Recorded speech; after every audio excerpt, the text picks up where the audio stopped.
nurse. Flashlight. We got it, baby. Isn't that sick? Banger track BTW. Oh, I'm glad you like it. Thank you. And thank you for the 7 months, Anti-DDoS. I don't remember, are you a Star Control 2 fan?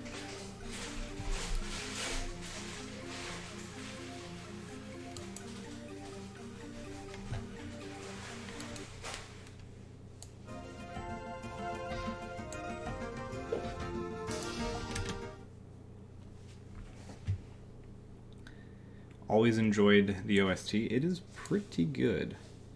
Kind of an amazing origin story, too. For the benefit of those who are here and who don't already know it. Star Control 2, this wonderful game we're about to play here. They didn't have money. They didn't have money for a soundtrack. They didn't have enough money to pay anybody who worked on it for the last 6 months, actually. It's one of those. It's a labor of love. So to get the soundtrack, rather than, you know, like paying musicians thousands of dollars for the music, they put up a contest on like a OGG, like digital music fan website, where the winners would get $50. So they got a whole shit ton of free music suggestions. You're welcome, Leonardo. Although, I don't know if this is good news or bad news for you. That stuff wasn't actually me, personally. You may find this hard to believe, but this whole, like, buffing Trapper and nerfing Spirit, while, like, I was around, were not initiatives that were spearheaded by me. It turns out that the people that you don't like, or that you think make bad stuff, are also the people that you do like and actually make good stuff too. Life is so confusing. Why is everything so complicated? Why can't it just be good people who do good stuff and bad people who do bad stuff?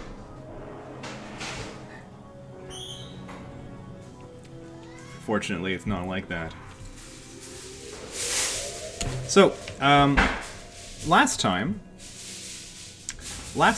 on Star Control 2, we took a little trip.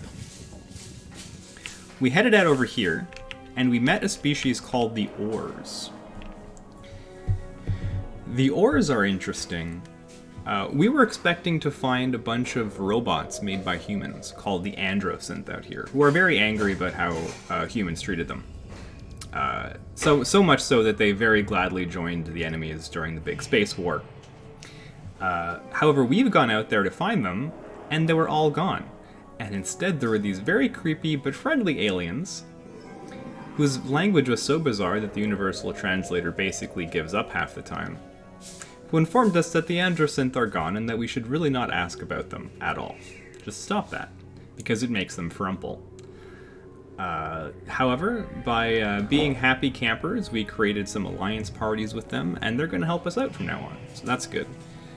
Then we went galactic south a little bit, and met some very ugly, one-eyed, I don't know, octopus aliens called the Vux, who are very angry at humanity because 20 years ago when they first met a human captain, the human captain insulted the Vux captain, probably because of their appearance or something, and they've kind of hated us ever since. Very unlikely that we're going to patch that relationship up. The Vux just really, really hate us. You got the job? Fuck yeah, man! What do you... Where? How? What exactly are you doing? Tell me more. Flashlight. We got it, baby. Isn't that sick? What's the role? I sleep. Thank you for 34 months, Shadow Dragon. My god.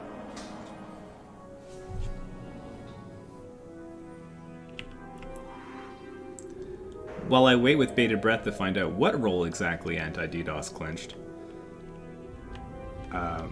After we were done with the Vux, well, basically we blew a bunch of them up and kept going. Swung down south. swung on down south and met the Yehat, who are, and I shit you not, Scottish space warrior birds organized into Scottish space bird clans.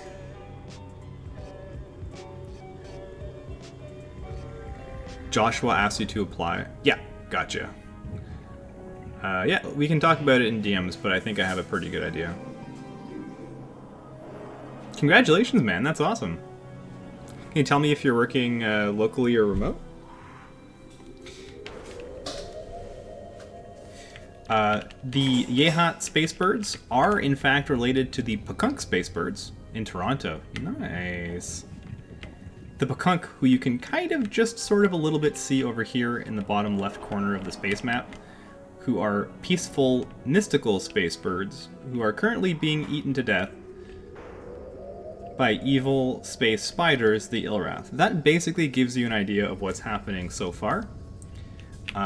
The other people that I haven't talked about so far, to catch you up for those who weren't around for those streams. This circle of space over here is controlled by a race called the Spathi, who are cowardly space mollusks, but they have agreed to help us, so they are our allies.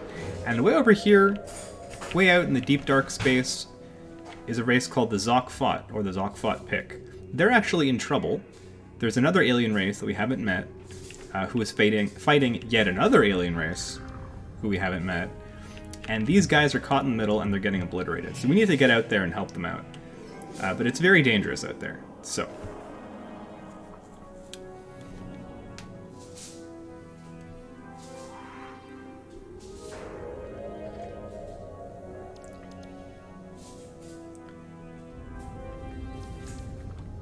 You would be surprised, Leonardo. Okay, so what do we want to do? Actually, we just got back to Earth. So we are going to...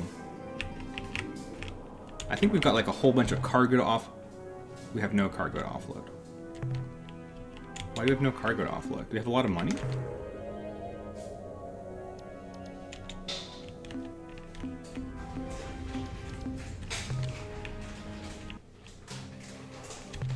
Good to see you again. Okay, Captain. we have a fair chunk of change. Not that much. Less than I was hoping, actually. Surprised by what? Surprised by how the same people made stuff you liked and stuff you didn't like, or stuff that you think is good and stuff you think is not good. Blow up an Urquan for me, Captain. We have yet to blow up an Urquan. Haven't crossed that threshold just yet. Flashlight. We got it, baby. Isn't that sick? I don't know if Anti-DDoS just called Josh out of Lurk, or just gifting his boss a sub for later. Either way, congratulations, Josh, and thank you, Anti-DDoS.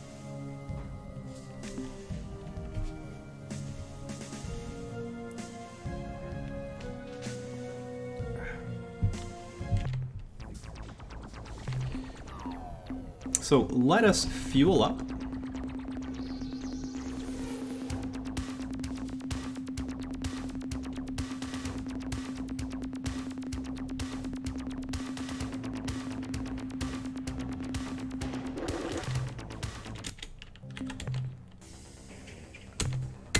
Get our crew back on the ship. We lose a lot of people. A lot of people have died on the USS Yep, so we have to continuously recruit more crew. Now, we have enough money to buy one of the fancy new spaceships we just unlocked. So Earthling cruisers, they suck, forget them. Or's Nemesis, this is the shit. This is what we're here for.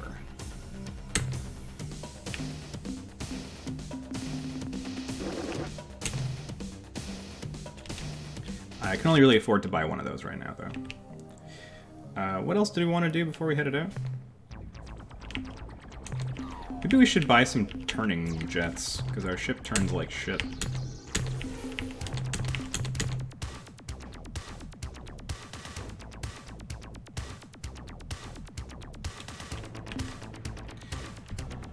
Sell this gun.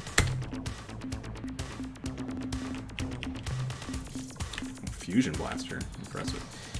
Who needs guns? We're not going to put guns on our mothership. We're not going to fight with our mothership. The mothership is for running away. Oars ships have the go. Go. Do you know? Relic Souls, this is Star Control too. Not only do Oars ships have the go, when you talk to the Oars, they give you, like, hints about how to use it. They're like, do it near a planet, because then you can get your Space Marines on the enemy ship. Because they'll use the gravity. What is Star Control 2 like? Well, luckily for you, I'm playing it, so you're gonna find out exactly what it's like. This is home base, star base. That's Earth. Earth is covered in a slave shield. That's bad. Earth is covered in a slave shield because it lost a space war against large, like, space centipedes called the Urquan about 20 years ago. We were elsewhere, now we're back, trying to put together a force of aliens to take the fight back to the Urquan, beat them, free Earth, free the galaxy. You know, standard shit, Mass Effect shit. Mass Effect ripped this game off.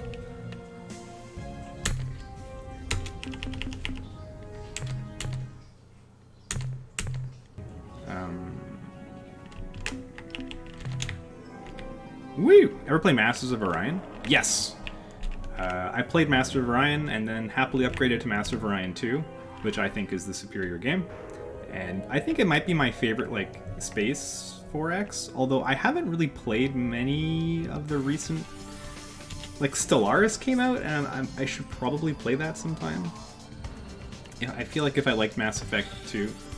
If I liked Master of Orion 2, I would probably like Stellaris, from what I understand.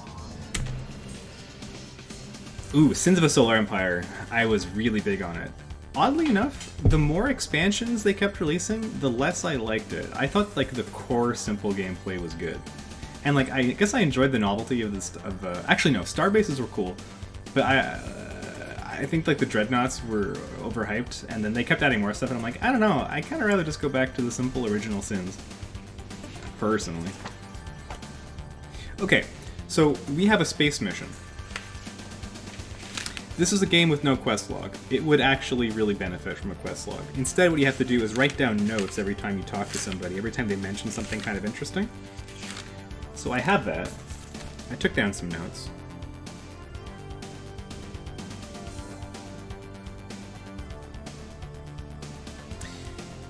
And one of the notes is talking about a star that appears and disappears periodically. Now, we gotta check that out.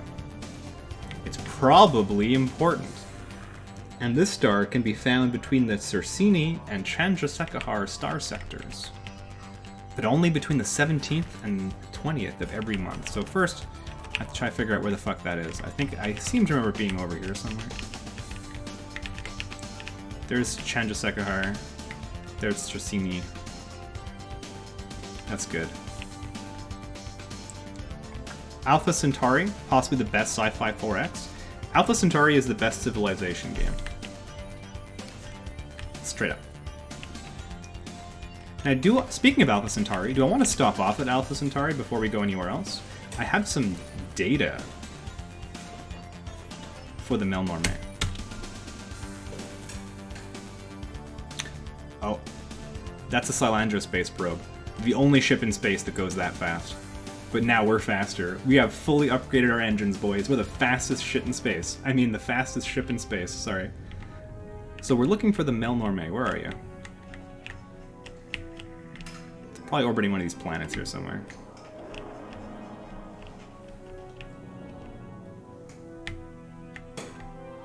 Look at that. Look at that turn ratio. Hell yeah. We got the turn speed. Boys? You too could have a beard like mine. Maybe. I don't know. Okay, maybe not. Not everyone can. I take that back. But I didn't think I could have one either.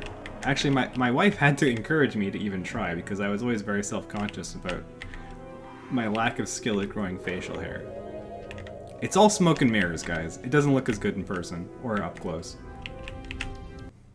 This very morning, I was just saying Found to him. subordinate Ochre, "Fee, fi, fo, fum. I smell the feet of a human." We laughed and laughed. What a synchronicity. Now, Every line in this game is good. Today. Like, if we're being honest in our criticisms about this video game, like some of the pacing can be bad, and like the mining can get boring and repetitive, and some other parts are a little simplistic. But the dialogue is so good. Every line is good. I don't know how they did it. I don't know why there's a dog barking on this track either.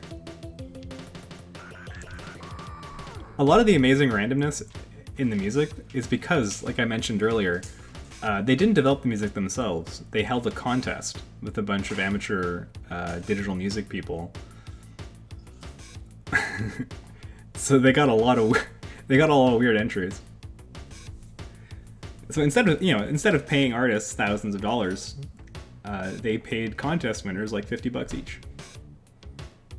Yeah, it's an amazing story. And then you get some weird shit that never would have happened from real musicians, like using random samples of dogs barking on this track for no reason. Wait, I'll point it out when it comes back. Wait for it. Wait for it. It's coming. Are you ready?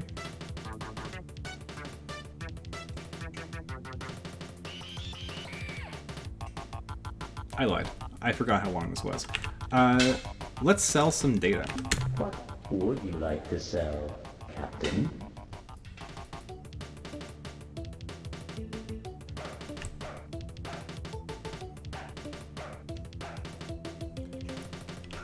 Why is there a dog barking? Who cares? I have some data on alien life forms. Sure, go for it, Copris. Of biological data we downloaded from your ship earn you 200 credits.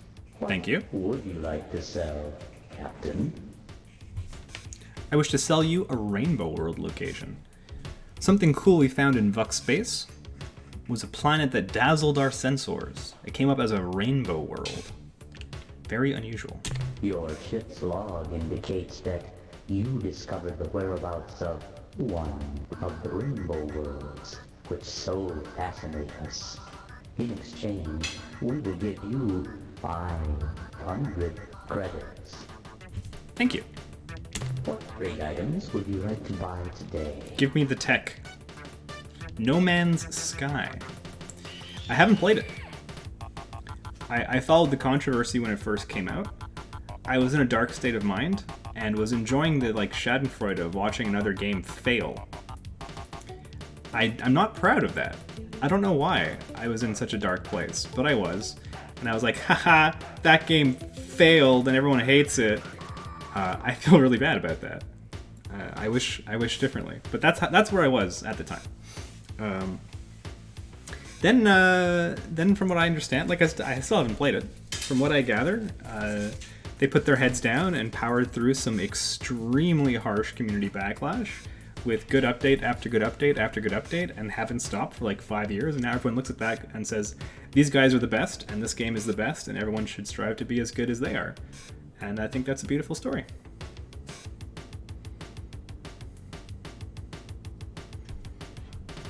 I am interested in purchasing new technology.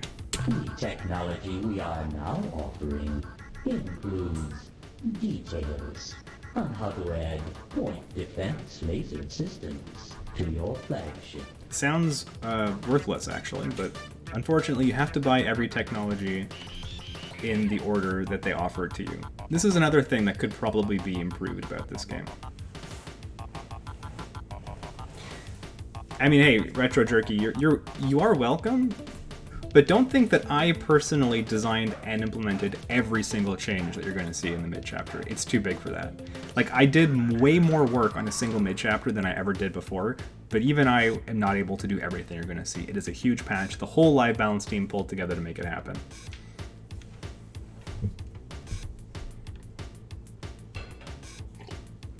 The spirit stuff is actually what I worked on the least. I would like to buy the piece of technology you described. These little babies are great for defense. These But little because of their babies. limited range, they may not make a good offensive weapon. I had an emotional roller coaster about Spore. Build for your vessel. the more damage each laser strike will do. I'm not going to put point defense The lasers on my ship. technology we are now offering includes plans for building improvements to your planet landers, which make them resistant to hostile alien life forms. Give me resistance to lightning and fire. That's what I need. Whatever. Our reinforcement Give me the technology. procedures on your So, landers Spore. are complete. Now, I'll tell you about provided Spore. your crew will stop putting their hands out the windows. They will be much better protected against hostile life forms. I was following the development of Spore from like the first demo, the classic, I don't remember what convention it was, demo that I think Will Wright did it himself, Increase your landers' of like a very early beta version of Spore. double its That's one that included like underwater sequences and stuff that never ended up making it. And that was just like when he was first doing the idea of here's sim everything. You know, here's your single cellular, and he goes on land, and then you go underwater, and here is a tribe, and now you're in space, and you just keep zooming out until you from like a single cell in a pool to like a spaceship in the galaxy, and I was like, this is the most epic shit I've ever seen. My mind is blown. And then, as we all know, I mean, you don't need me to tell you the story of Spore. What ended up getting released was a really uncomfortable compromise between people who are trying to do sim everything and people who are trying to do the Sims. And what we got, I think, was unpleasant for both camps, and nobody was happy. This game is surprisingly in depth for being released in 1992. Oh yeah, man, absolutely. The version that you're seeing here does have a couple of extra years of development. This is a fan-released mashup of the original DOS release as well as the 1994 3DO release. So they had time to go back and do a bit of extra polish on graphics and voice lines and stuff like that. Yeah, first released in 1992 on DOS, re-released 1994 on the 3DO. Gathering more cost-effective, Captain. The technology we are now And then released open source in 2002, show 3. how to add double capacity fuel tanks. Dude, I want all the technology. Ever played MDK? That these improved tanks will make more module slots available on your MDK? flagship, which you can fill with other more useful. That's right, Bori. Fire and lightning resistance for planet storms. We are now Well, offering they don't have volcanoes, but there's a lot of fire on hot planets. for improving the rate of fire on your Murder, death, landers. kill. No, Sunray can't say. I don't think I played that. Mortal Kombat. I was immediately thinking something like that, but no. What else? I'm out of here. It has been a pleasure dealing with you, Captain. We look forward to your next visit.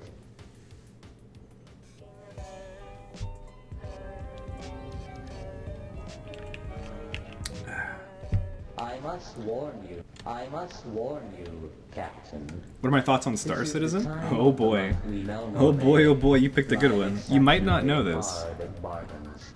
Beware. You might not know this about me, but I worked on Star What can we Citizen. do for you today? It has been a When Star Citizen was first announced, I was immediately enthralled because the Wing Commander games, and especially Wing Commander Privateer, were some of the most formative games on me as a child.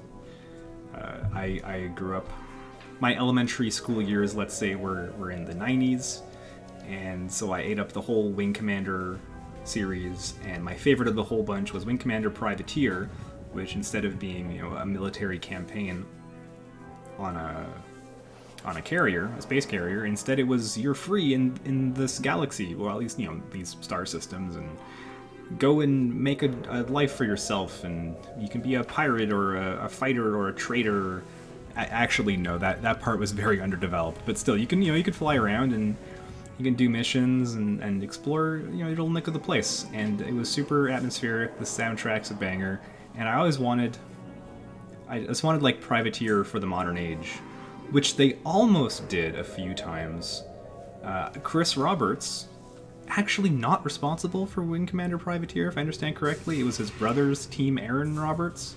Anyway, they worked quite closely together. Chris Roberts came back to make a game called Freelancer after he was done with the Wing Commanders.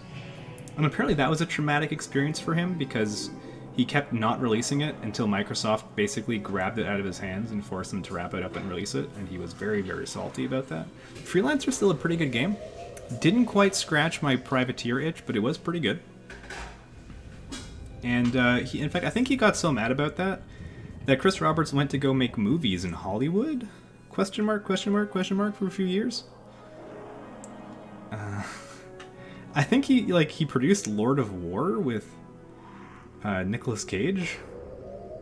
So good for him. And then in, what was it, 2012? Decided he wanted to make video games again.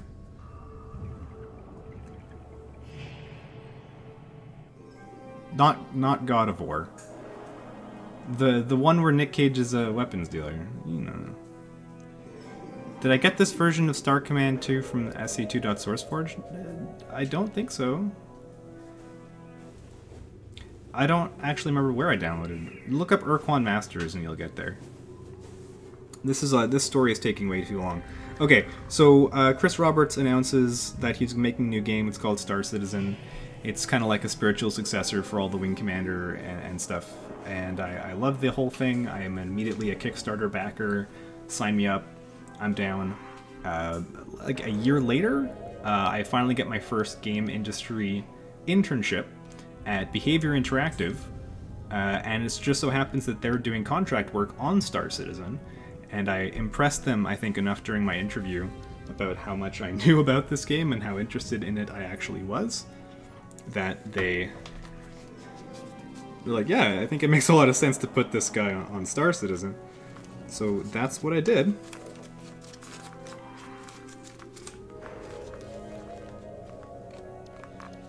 Where the I have a very cool prop for this story somewhere.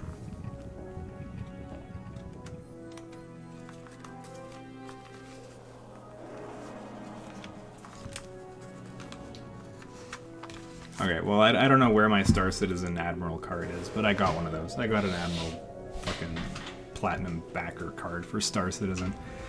I whipped it out during my interview. Absolute boss move. I'm very proud of myself. I was talking to my interviewer, and it's like, hey, so do you have interns on Star Citizen? And the guy's like, yeah, we have an intern on Star Citizen right now. I said, well, does your current intern have one of these? And I slapped my Star Citizen Platinum backer card on the table. I'm not lying. This actually happened. I'm still very happy about that. So I got it. I got my internship. I worked 4 months on Star Citizen. I saw how the sausage was made. I met Chris Roberts. Never meet your heroes. And now I don't give a shit about Star Citizen.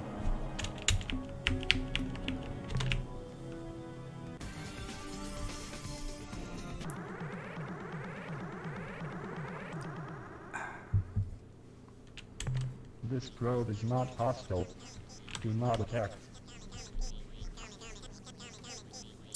We keep running into these probes. They keep telling us that they're not hostile, that they come in peace.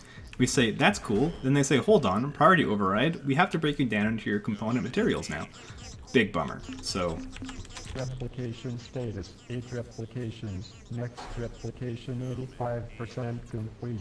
Estimated replication since departure from point of origin, 583 replications. Estimated replications projected 1 year from this date, 14,784 replications. Estimated replications projected 5 years from this date. Was he a jerk? He wasn't a jerk. He just was not very interested in talking to some random intern with stars in his eyes. Must break target into component materials. Is it a scam or not? It's not a scam. I mean, mind you, my information is mostly from, like, 2014. But it's not a scam. Like, a game is being made. Hundreds of engineers and artists are working on it. And there's software. You can play it. Like, there's a downloadable version of the game. So from that perspective, no, it's not a scam. It's not vaporware. There's software. You can download it. You can play it. It's quite interesting. There's a lot of really impressive technology in it. From the point of view of, in 2013, he promised a persistent universe that you could play in with these are the ships and these are the kinds of things you can do, and this is when it's going to come out. Absolute fucking scam. You can't do any of that shit, and the game is never going to be finished. So, yeah, there you go.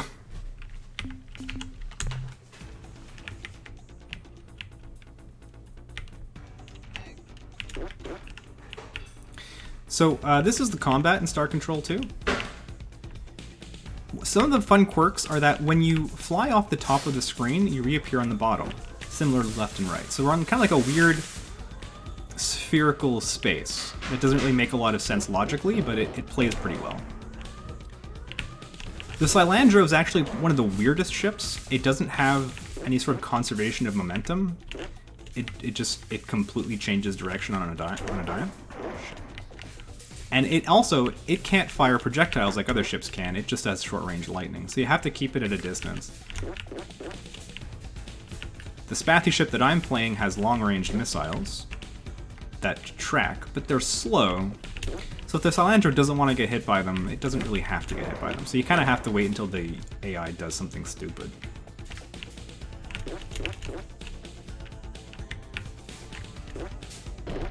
Just a virtual ship sail. In fact, the virtual ship sails are like the most icky thing about the whole business. Back in 2013, I thought it was fine to pay for ships that didn't exist yet to try to fund development of the game. And naive me, I thought that maybe, if we were lucky, they would stop selling ships for real money when the game actually came out, so you could like buy ships with your in-game currency, and that would be the main way to do it. As soon as it became clear how much money was being generated with virtual ship sales, it was pretty quickly clear that that was never going to stop, and that was how this game made money. Forget selling the game, they sell ships. They sell ships for money, many of which don't exist as anything more than concept art. And I didn't mind when there was like 5 of them. I didn't mind when there were like 10 of them. But they keep making new ones. And now I'm not happy about it. You have the Blight 4K speedrun record? I am proud of you. Congratulations, son. Alright. We're going on a trip, boys. We are going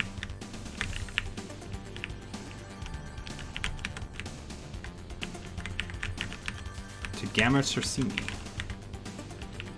Well, let's start with Alpha Circini. I'm afraid I don't have enough fuel for this whole escapade we're about to go on.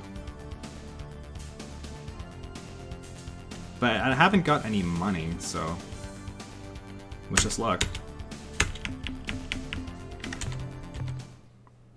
Save just in case. If it's a bad thing for you, you can delete it? Oh yeah, don't worry about it. I don't think I said anything too spicy. Privateer helped launch your IT career. 580k base memory requirement. Every time you closed Privateer, it would give you some memory error, right? And tell you that gem was unloaded. Thank you, JFun.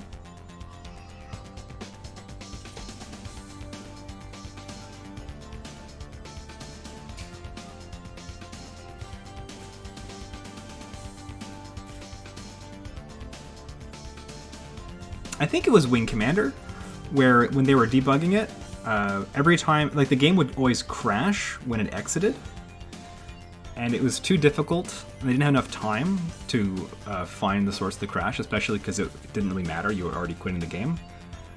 So some clever engineer just hex edited the error message to read, "Thank you for playing Wing Commander." I don't know if the story's true, I don't know if I'm talking about the right game, but I love this story so much.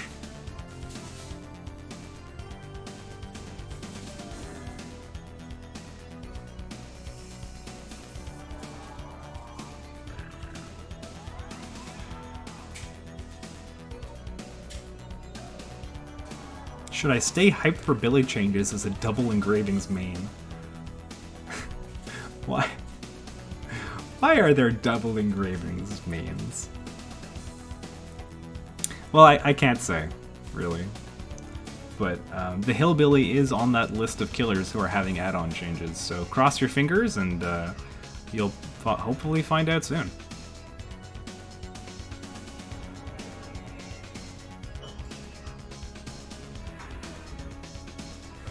Questions about game dev and veteran player interaction. I mean, you can always ask me questions. The worst thing that happens is I say I can't really answer that. Okay, so we have to kill a little bit of time.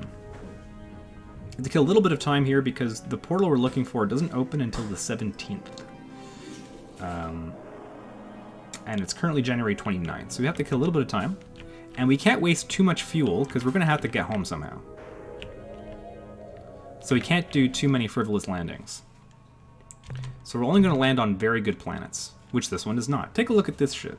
This planet is 1,000 degrees. If we were to land, our lander would immediately get destroyed by fire. Don't go there.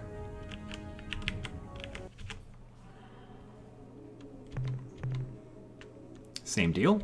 Too hot. Can't land. Goodbye. I'm sensing a pattern here. The moons of Alpha Circini 6 are inhospitable. There's good stuff, though. Green minerals are quite valuable. Favorite part of your day is when I tweet a dad joke? I'm glad you enjoy it. I guess I don't tweet every day, and lately I have been reposting. My apologies to those who've been following for a long time and noticed that I've been reposting jokes. I'm sorry. I need to refresh my stash. Look, when you post daily dad jokes for almost 3 years, do you realize that I've tweeted like more than 500 different dad jokes? It's hard to keep such a large collection. How do I come up with the dad jokes? Am I the ultimate dad? I hate to ruin the illusion for you, but I didn't come up with these. I'm a curator, a collector, an enjoyer of dad jokes, an enthusiast, you might say, but not the originator of these jokes. I don't claim ownership of them. Everything is too hot on this. Ah, there's life. There's life here.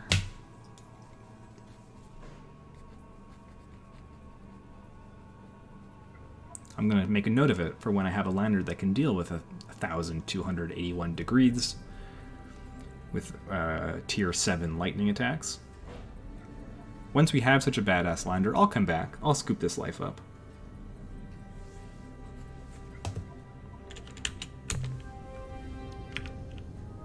From a dev's perspective, where would you put veteran players?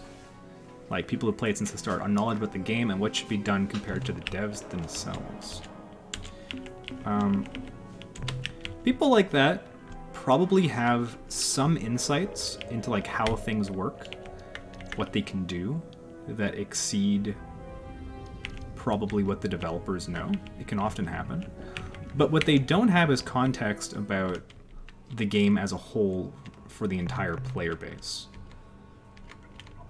I mean, it's probably no surprise, but like people who are super invested often aren't that good at figuring out what makes a fun game for everybody, for casual players, or even other players like themselves necessarily.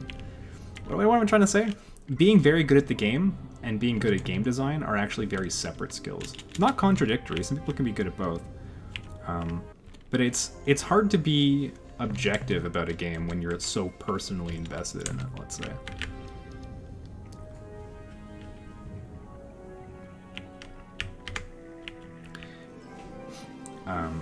It's a pretty uncontroversial statement to say that like ideal game balance comes from incorporating a lot of elements, from statistics to talking to the highest level players, like basic game design principles. How you pull that all together in a satisfying manner is the secret sauce, is whether the whole thing works or not. And it's very hard.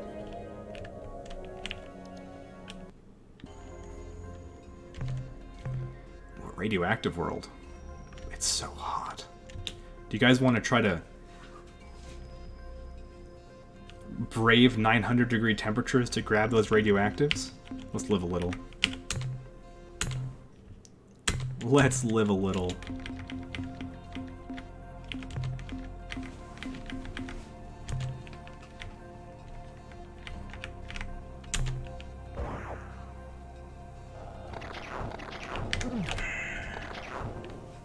This is actually very fuel inefficient, and I shouldn't do it. I already don't know if I left with enough fuel to make this trip work.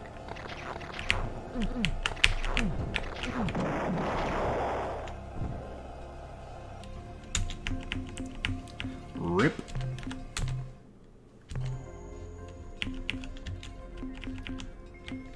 You know what, I should really stay on target. I should remember what we're here for. I should leave Alpha Circini because it's just way too hot of a star system. Let's get out of here.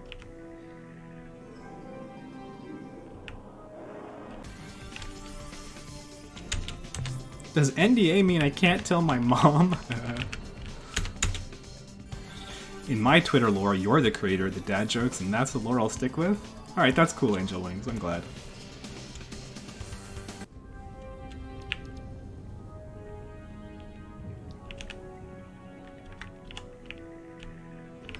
What's this? What do we have here?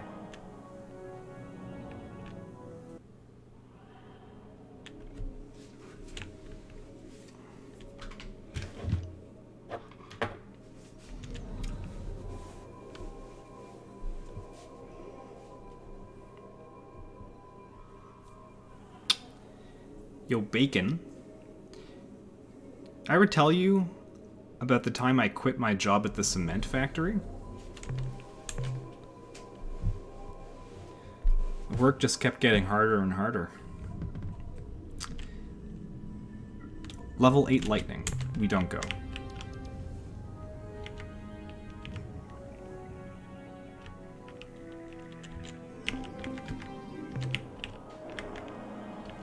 Me and my quitting jokes, huh? Did I tell you about the time I quit my job as a personal trainer? I realized I wasn't cut out for it, so I handed in my 2-week notice. Oh, this is what we're looking for, an auric world. Ooh, with life on it. Fucking sweet.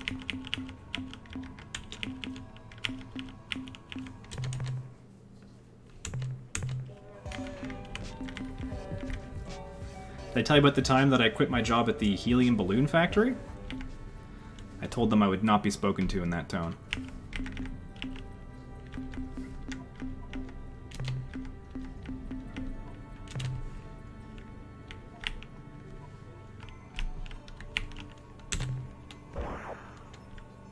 Alright, what kind of creatures are we talking about here?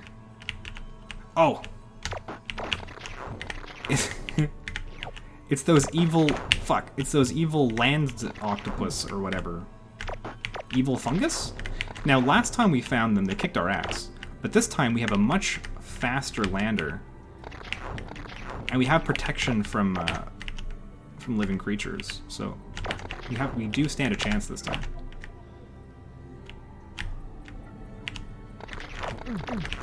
Fuck. They are really fast, though.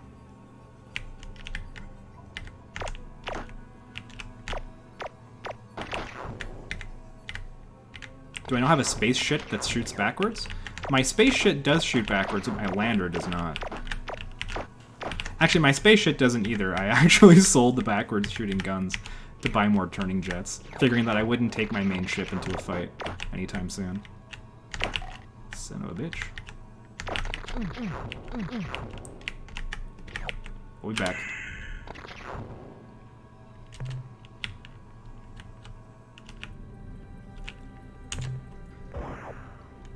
Are you finding me the official names of the creatures, Wibble?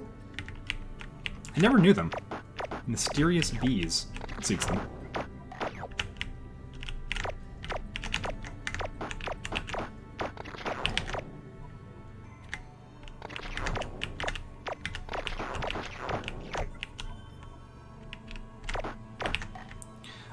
Maybe we'll do Star Flight 2 one day. And I'll show you some of the best, like, out-of-game physical manual stuff I think that has ever been released.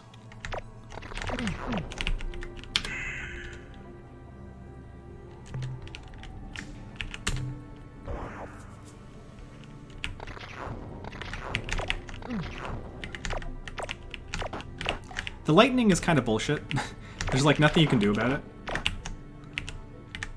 Until you get, like, lightning shielding. but you can't really dodge it like you can with the other environmental hazards, which is too bad. How's the new job been? I've really been enjoying my new job. I am sad I can't talk about it yet, but I can assure you that I'm having a good time. Different challenges, which is exactly what I was looking for.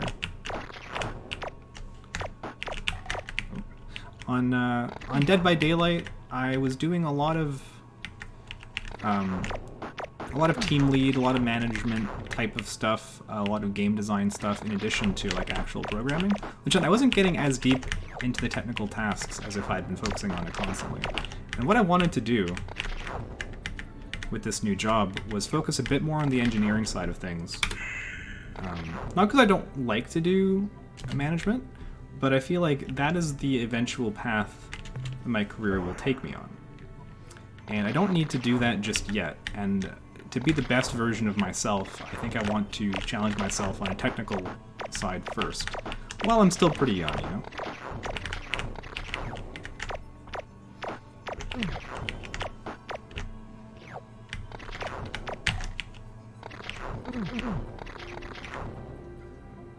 How big is this game? Do we need to think in megabytes? Yeah, there are megabytes worth of it. Wasting crew and fuel on this.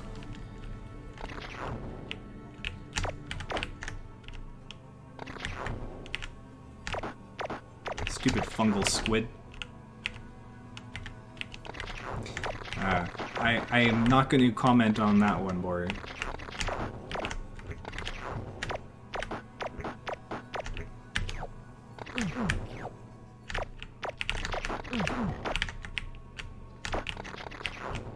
It's a good question, though.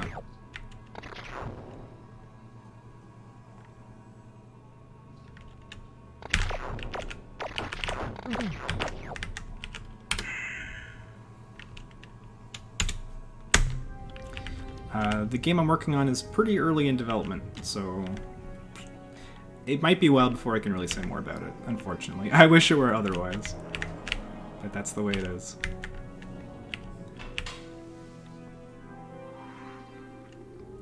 Things I can say about it? Well, I'm working with some people you may have heard of. You may know of Seb Varus, right? The lead technical animator on Dead by Daylight, and a very close and excellent personal friend of mine is working with me, as is map genius Matt Walker.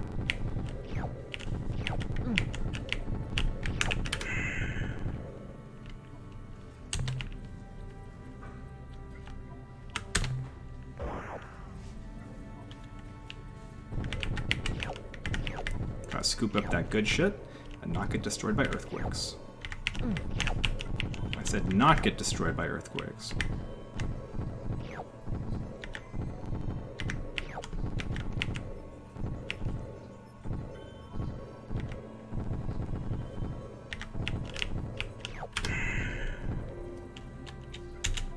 Alright, that's pretty good. Will I be changing my name when the new game's announced? I don't think so. I don't think that having the behavior tag was super good for me overall.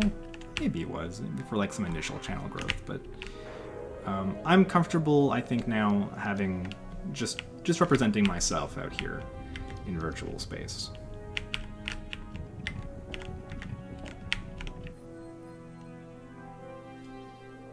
I've heard of PlanetSide 2, but I never played it. That was the one that was associated with another game. It was like the FPS part of I don't remember what game it was. Wait, hold on, it'll come to me.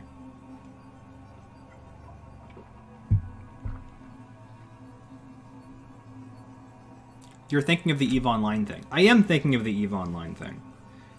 Is it not related? If so, how'd you know what I was thinking of?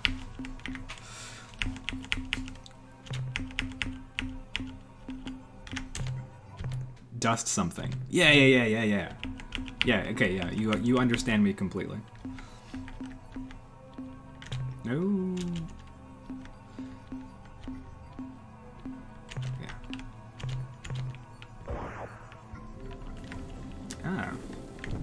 I see you too are a man of culture.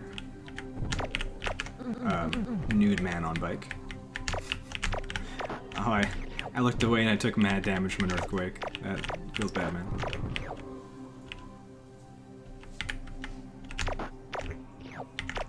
Basically, Battlefield with 1,000 people per map.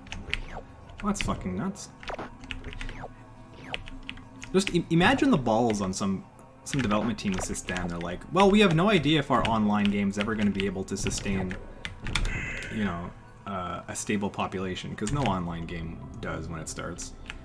But despite that, we're going to tackle some insanely difficult online multiplayer stuff to support 1,000 concurrent players. Just cause. Nothing but respect. Huge clanking balls.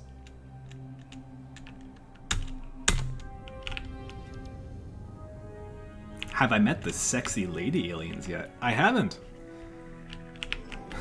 We're about to meet some distinctly unsexy Arilulali. I mean, unless you're into that kind of thing. Another Auric world? With more life on it? We're spoiled. But it's a trap, because we're going to be left with not enough fuel to finish the expedition, as I keep hinting. It's time for a second save slot. We gotta get that stuff. The greed is here. The greed is real. Let's go. Alright, what are these jumping crocodile men? I must know. What are they called?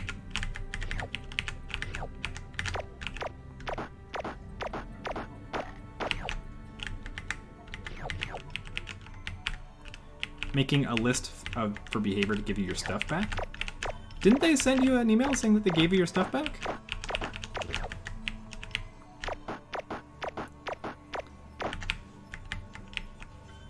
The mid-chapter? I hope you like it. Now, I have been public about it being like the last thing I worked on, but I don't want you guys to think that I did everything, or that it's only good because I worked on it, or that future updates won't be good. That's negative stuff I don't like to see.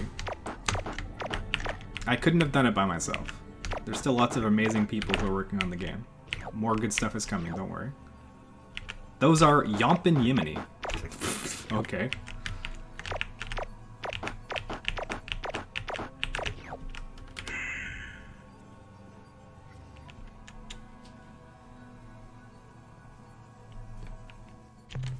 Lead game dev used to be a content creator, and he's holding that thing together. Interesting. It didn't work. Oh, shit.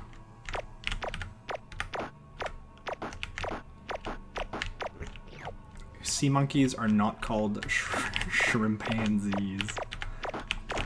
Well, why don't we be the change you want to see in the world? I'll start.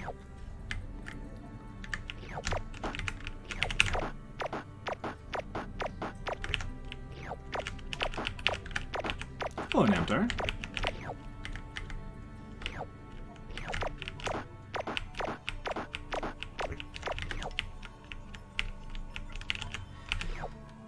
It's been a wild day, Namtar. I didn't know that the dev blog was coming out with the preview for the patch today. So that was a interesting surprise. I had to laugh when I saw that they were breaking it up into 2 parts because there's just too much stuff in this patch. And they're not kidding. Like part 2 of the blog is going to be just as meaty.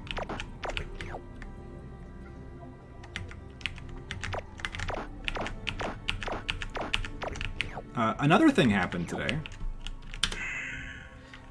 Diablo 2 Resurrected came out. And oh boy, do I have mixed feelings. This is going to be the biggest patch the game has seen. In terms of balance, yeah, I think it's the biggest patch. Like, I'm going to say by far the biggest patch that the game has ever seen. Including some like unparalleled quality of life stuff. Even without knowing the current state of balance in MTAR, you'd appreciate one thing that I spent probably the most time on, and I would not, let me put this out there, I would not have been able to get this done without Ethan's help. Maybe I pushed to have it happen, but I would not have been able to accomplish it by myself, is the add-on text. Text for add-ons that has had, moderately, slightly, tremendously, for years is being updated with the actual values on every single add-on. It was not easy. It was grueling fucking work. There are so many add-ons in this game. And I didn't just like grab the numbers from wherever. I actually went in Engine and confirmed all of these values and tested add-ons and found a lot of add-ons that like weren't really working exactly the way that you thought they would. So like I didn't just change the text and that was that. Like I actually validated all of these. Went fucking hard. And as part of that process, we pulled out a lot of like easy win type changes. So there are some killers who are getting like big changes with like base kit stuff, and there are others that are just getting a few like add-on changes here and there, and a lot of the latter came from just the add-on text process, where we just identified a lot of like this should be higher, this should be lower, this should be tweaked, and we just fucking did it. Through code or in-game testing. A lot of it was manual testing.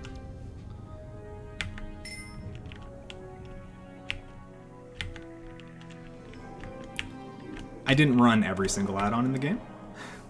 I didn't go that crazy. But I did, like, anytime there was something that seemed like potentially at risk of being wrong, I gave it a test. Okay, so now we're waiting for the 17th. Something's gonna open up here.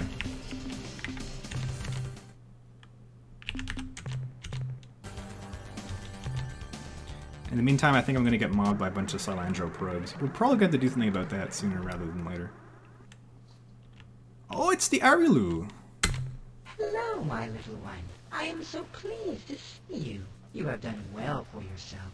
It is gratifying.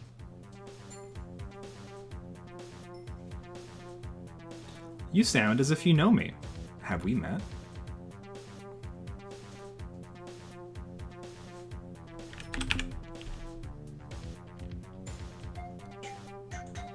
Do you have a cool idea for a game I'd like to work on? The games that I want to work on are not cool and no one wants to play it. Right now, more than anything else, I want to remake Wing Commander Privateer. Nobody gives a shit. There are already tons of games that are like that but better. There's the X Beyond the Frontier games, there's Freelancer, there's all that shit.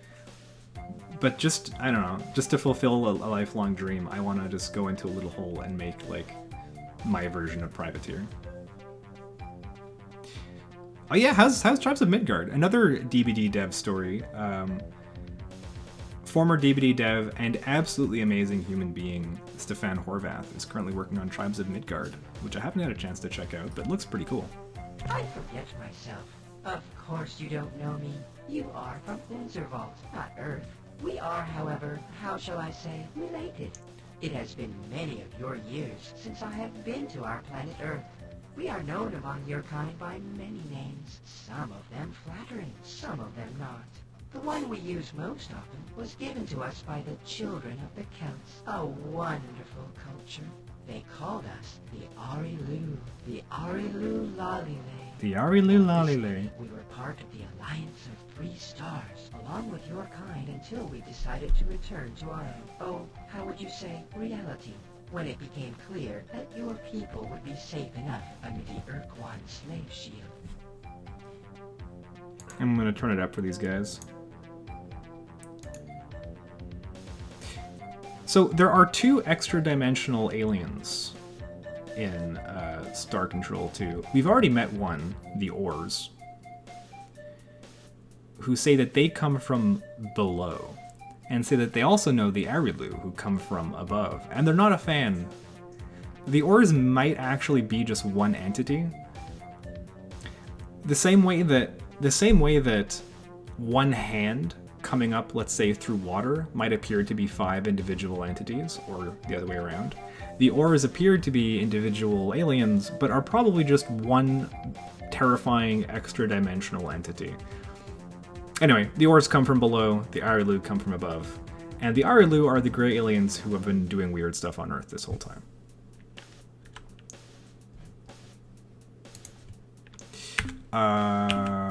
What is your connection with Earth? You are curious. That is a promising quality. I describe our relation to humans. Never doubt our motives, Captain. See you later, Shadow. Well-being is of paramount concern to every Aryan. Surely you know that it was the day after Yeah, I think things will be alright. the alliance of 3 stars that we appeared in the open for the first time. This was no coincidence. We wanted to protect you. Once we saw that you were, well, safe, we decided to tend to other business for a short while. Believe me, Captain, we have known each other for a very long time. You might even say that we knew the first human. That's very unsettling, Arilu. I wish you wouldn't say it. What are you doing here, in this region of space? We are many places at many times. This place is an easy place. One of the 10 easy places. At different times, we explore different easy places. That is He wants to explore my easy I can places. see from the look in your eyes that I have confused you. I am silly. Please disregard my words. Do, do, do, do, do, do, do, do, do. The same fork of UE4 that DBD did in its infancy? I mean, not necessarily. I would say that something like interactions, movement, all that kind of stuff, it's not necessarily, like, a game is not necessarily going to use something out of the box from the engine at that level. You could be seeing an implementation of some kind of interaction system that just happens to be similar, because they're trying to solve a similar problem. Maybe they went a similar direction that Dead by Daylight went. You can get that kind of vacuum type behavior. All you need for that kind of thing to happen is, let's say you define a spot where a character has to be to do an interaction, and then you define some kind of volume, like a box, like a trigger box basically, that says, okay, now you can do it. And when you start to say, okay, I want to do it, the first thing it has to do is put you in the spot so you can do it. And then there you get it. Like, that's going to give you that kind of vacuuming behavior. You get into the trigger zone, you press your button. Before you can do the action, it has to put you in the spot. And then depending on how big those trigger zones are, if they're too large, you can get that feeling of like vacuuming where you press the button and it sucks you to where you would need to go to start the thing. If you have a large volume, like a large interaction zone, and a short amount of time to snap you into position, there you go. You've got vacuums, and you don't need to have any particular engine for it. It's just what's going to happen. What are you exploring for in these easy places? We seek to trap Noon, but they dart and leap. You cannot trap Noon. Do not even try. I do not think you can even touch them. You are not quite solid enough. What's up, Travis? We're talking with the Arilu Lalile. Why, we let them go, of course. Noon do not like to be confined. Captain, these things we talk about, they are unimportant to you. They are as dreams. Our words should address your universe, not ours. Your words are making us frumple. We still struggle against the Urquan. Can you help us? With ships and weapons, blood and bones, no. Too many shipmates were forcibly discorporated in the last conflict. Our cooperation is not necessary. You are the focus. However, knowledge transcends reality perimeters, and this we can share with you. An example, to discover the nature of the red probes, seek creatures who inhabit a world with no surface. That hint sucks, because it doesn't tell you where the gas giant is. Luckily, I've already talked to somebody else, who pinpointed, based on maths, where the probes are coming from. So we'll go there. We'll fix that eventually. Farewell, child. Now I'm going to explore the fuck out of your easy place, Arilu. Just quiet.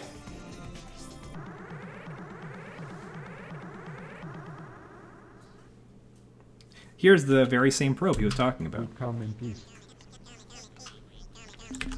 Priority set at point of origin. Behavior follows dictated priorities. Priority override. New behavior dictated. Must break target. Luckily, I've gotten pretty good at fighting these guys with the Spathy. I kind of want to try doing it with ores. I bet ores would be pretty good at it too.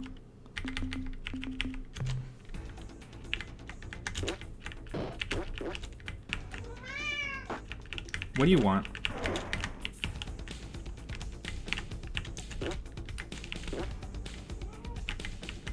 Captain Huifo is still with us. But I made sure to get a backup. Shit. Or I should say, Fufo is my backup Spathy. I much prefer to put Captain Whiffy out here. I wouldn't want to risk Fufo.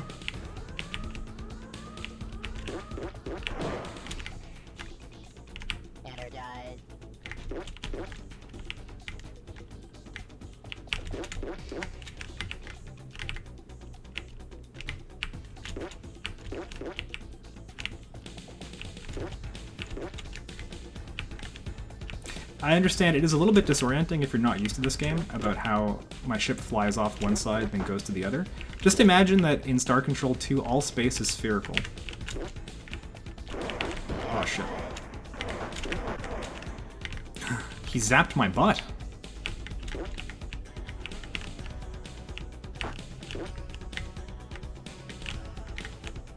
Fufo dying is the true endgame condition. Yeah.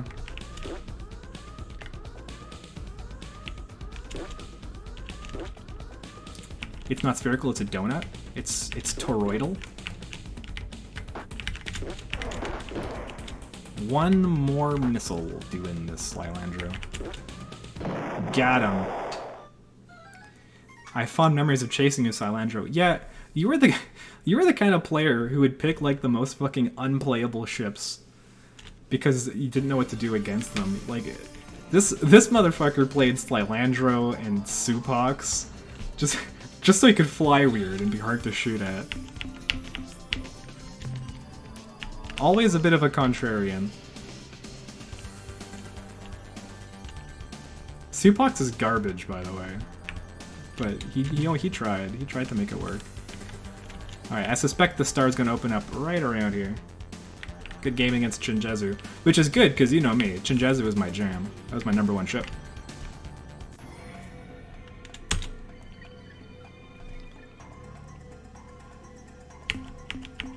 Okay, so here we are.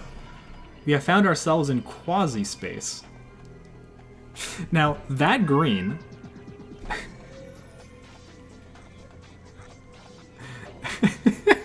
That's green screen green. And it's reflecting on my face. I didn't consider this. Alright, so what do we want to do? There's one planet here in quasi-space. We're gonna go check it out.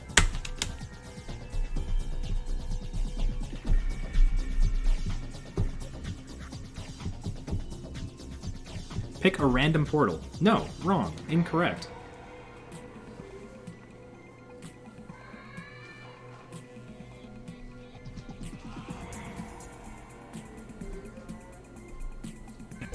Nurse. Flashlight. We got it, baby. Isn't that sick? Yep. Yep. Yo, what's up, Umbra? Haha! Our clever ward has found our nook. Thank you for the 22 months. How you doing? Brave human. No others have made the trip. This is our home world, Polyalorofoli, nestled safe in this true space eddy. The portal you pass through is a rarity, a natural point of interdimensional fatigue. We use these phenomena to speed our transit through the realities. We are wondering, have you met with the Ungar recently? We entrusted an injured talking pet into their care, and we were curious about its progress. Write that down in your copybooks now. Injured talking pet. What's a talking pet? What happened to the Unga? You should be asking yourselves these questions right now. Write them down. They're important. So, what happened at the end of the war? Forgive us if we forget the importance you attach to such events as this. Our context is infinitely broader than yours in scope, both in space and time. A condescending little shit. To please you, I shall try to recall. Yes, now I Ignore me him remember feeding clearly. Napoleon. I forgot he was Fleets there. have moved through your solar system, and Thank you for feeding a little Napoleon, your people Acromelon. make the choice not to fight with and for the Urquan. A shield is cast It bounced out. about Oh, you have to try again. Your people Try something are heavier. now safe. This makes us happy. The Armada departs Hello, your silly star zombie. system and moves toward the remaining Alliance members. Ourselves, the Cyrene, the Yehat, and their adopted Shofixti. The Yehat and Shofixti withdraw to Delta Gorno. but they do not permit. We've already the been to Deltagor now. We are content with the flow of events. We found the and last leave living the show end fixie. to return here. From our perspective, this sequence of events ends here. Frickin' sweet. Pew! Thank you for feeding Napoleon the good stuff, Umbra. I really appreciate that.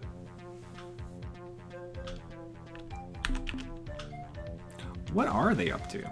Soon after the Urquan defeated the Yeha and imprisoned the Cyrene and Beetlejuice, their siblings arrived to initiate the doctrinal conflict. This is the first This time battle continues as we've heard speak. about the Urquan siblings and the doctrinal conflict, so take note. Umbra, have you, are you up with the news? You check out the dev blog? Are you still playing Dead by Daylight? Shit. A lot of questions. What exactly have you been doing on Earth? You desire honesty. It is given. We have visited your world for many 3 big thousands things of bounced years out. We into need to your put them back. species' past. Also, the alien We said have changed Beetlejuice. things, made modifications. Thank you for putting the bits back, Aquamelon. So, this alien is saying creepy things about modifying humans? Fuck, I messed up the last cheer. Can't have that. Oh, I bounced out. That's no good, Aquamelon. What did you change and modify on Earth, and why?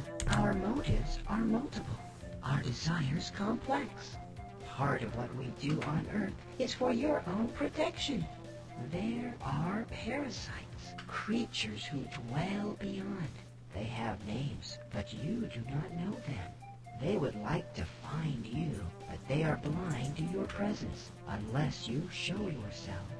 The Androsynths showed themselves, and something noticed them. The Ors noticed them. There are no more Androsynths now, only Ors. Oh, but the Ors are cool. They're our friends now. Don't you be bad-mouthing the Ors. So this is like a little cosmic horror, a little H.P. Lovecraft for all of you fans out there. There are entities from beyond that you're safe from unless you notice them, and the more you learn about them, the more they notice you, and the more at risk you are. Now, what the Arielu aren't mentioning is that they're basically just like that. They too are extra-dimensional beings, so they just want to be the only creeps in our yard.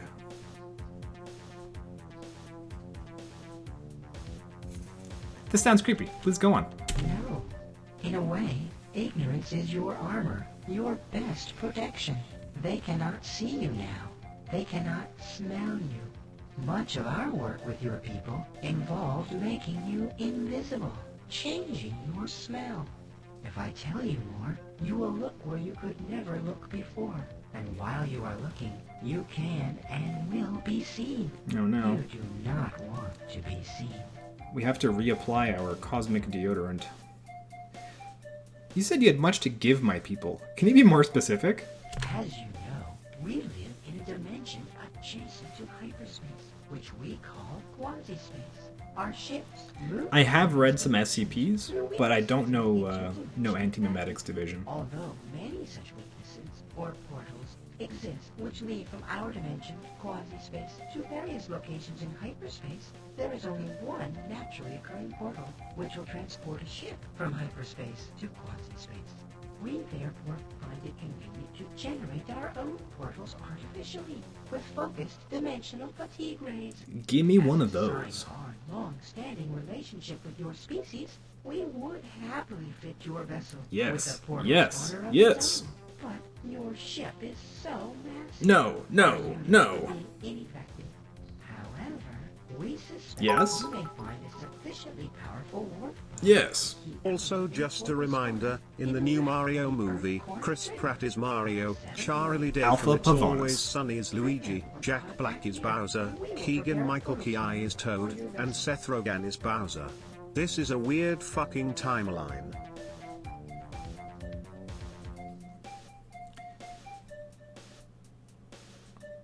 Wait, is that real? Is that a... What?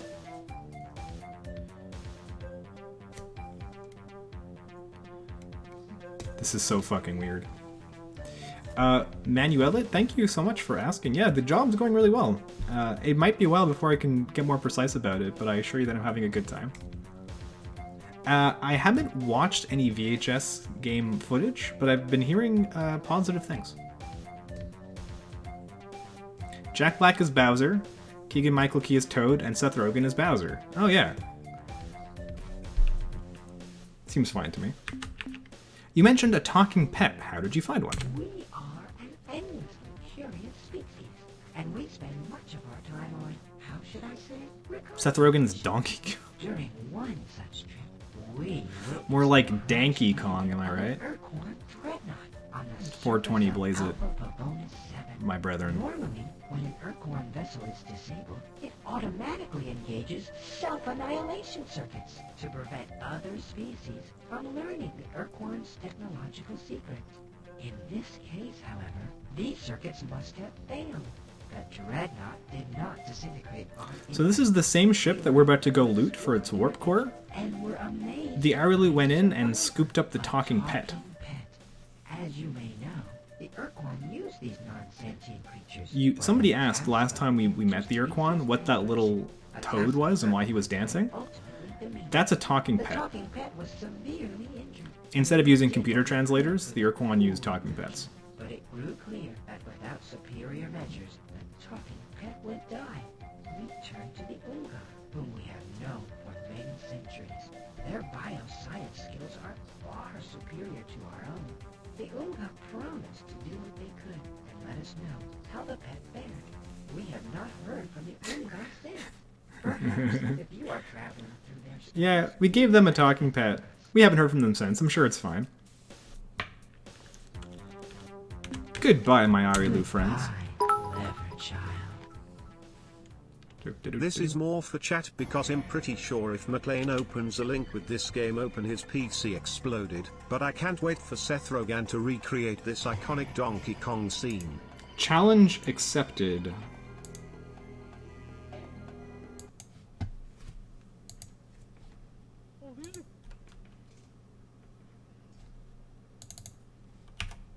Oh, geez, why is everything so big? Actually, I know exactly why everything is so big. No, I didn't want that. Okay. This was so not worth it. Pretty cool bananas. Super not worth. Why did I open that?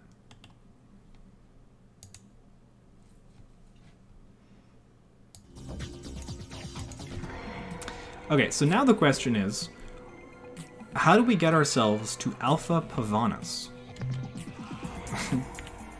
we don't even know. We're in quasi-space.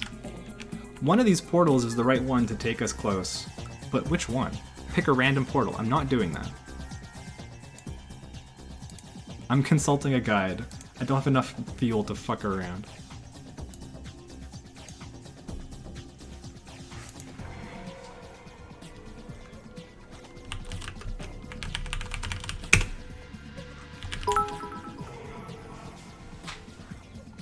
Here's a fancier version for McLean's non-primate brain. Not looking. Can't make me.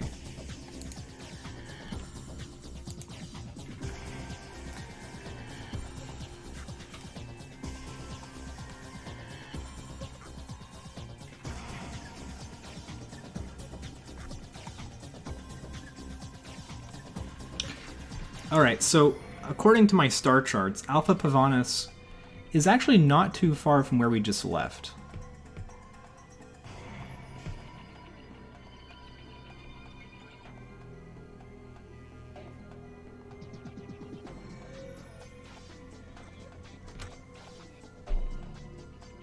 Would I rather eat 500 calories worth of M&Ms or Skittles for breakfast every day for the rest of my life? Ooh, that's a tough one.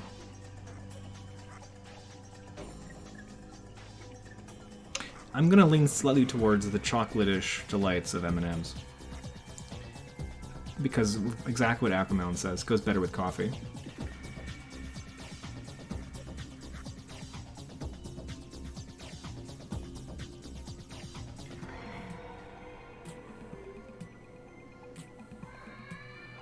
Alright, let's go back through Portal C.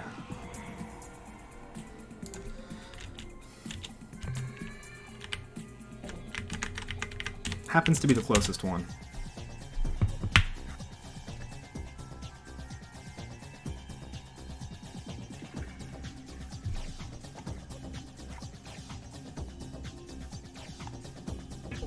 Nurse.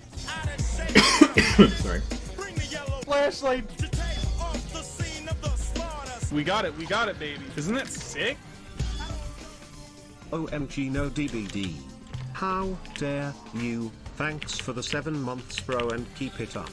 Rinka buff, rinka comfy, rinka comfy. Boomhauer, thank you so much for the 7 months. I'll be back to DBD on Tuesday, which I think is going to be the PTB. I don't think they've announced it yet, and I don't know for sure. But it seems to be shaping up that way, so hopefully it is, and I'll be there to stream the shit out of it. My baby, my last patch. Can't wait to see it.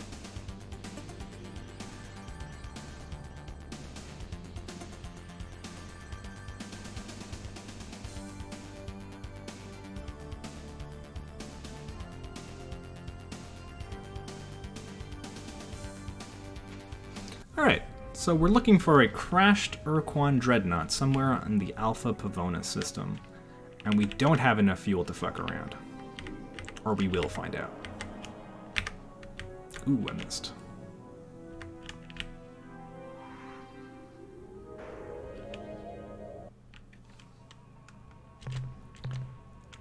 This planet is way too hot. Goodbye.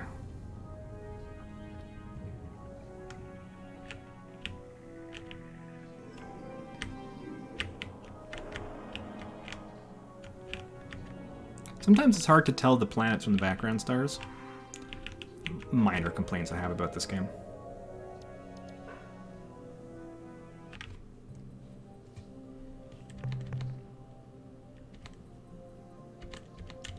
Not here. Move along.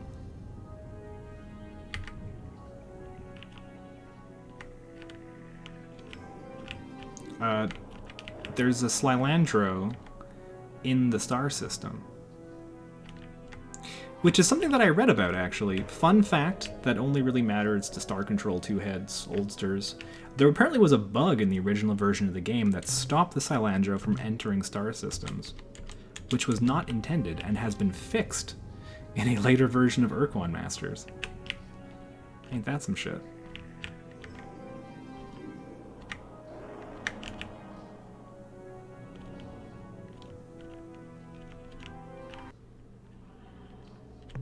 A metal world. 1400 degrees. Moving along. How nice that would be. No, they did it. They fixed it. We just saw one. I just saw a Slilandro sneak in here.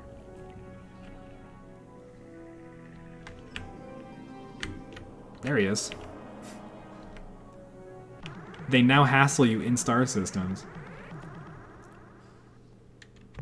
We coming. This is Pro 2418-. Oh, if you could avoid them with the bug, it'd be sweet. Yeah, I feel like when I first played the game, that version of Urquan Masters didn't have the fix, I think. Because I'm not used to being attacked by Slilandro in star systems.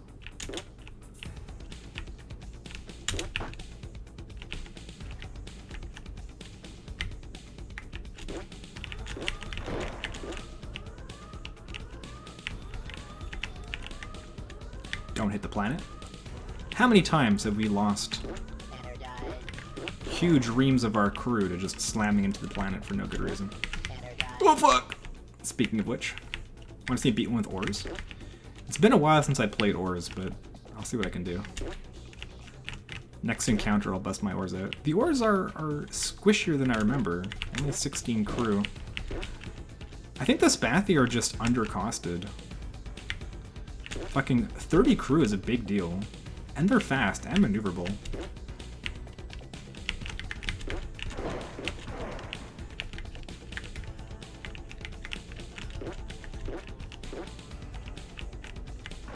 Uh-oh.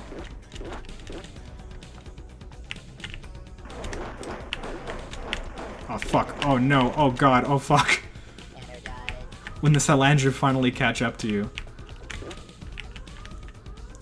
They have some bad matchups? Yeah, fair.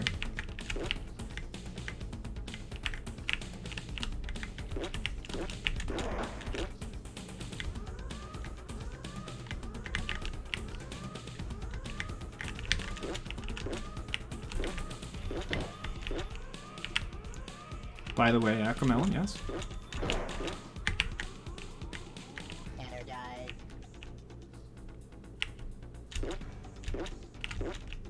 Got him. During his subathon, you were torturing Zubat with dad jokes? Nice. I appreciate that.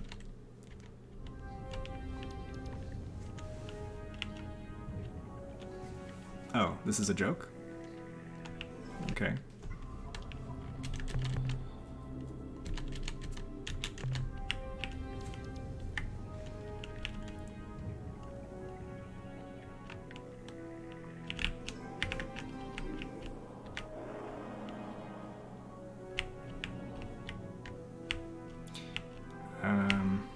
Gosh, I'm losing track of which planets I've checked and which ones I haven't. He keeps something a secret. Okay.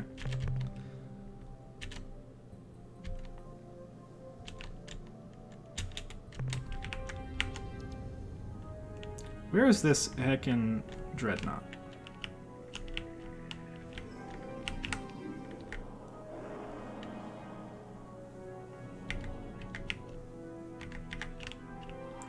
I've never seen the Mario Brothers movie. Maybe I should someday.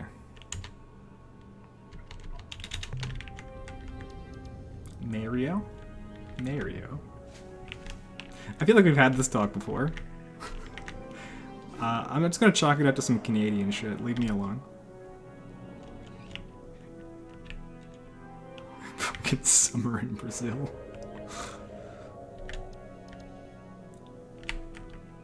Oh, I didn't even know there was a planet there. Is this the right one? Chondrite World. No. It's not Planet 6.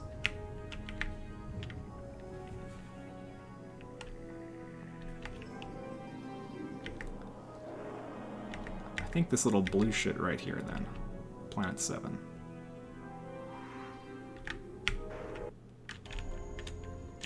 A noble world. Beep! Found it. Ooh, and there's life here too. But I think it's too hot to stay on, so let's save. See what we can do.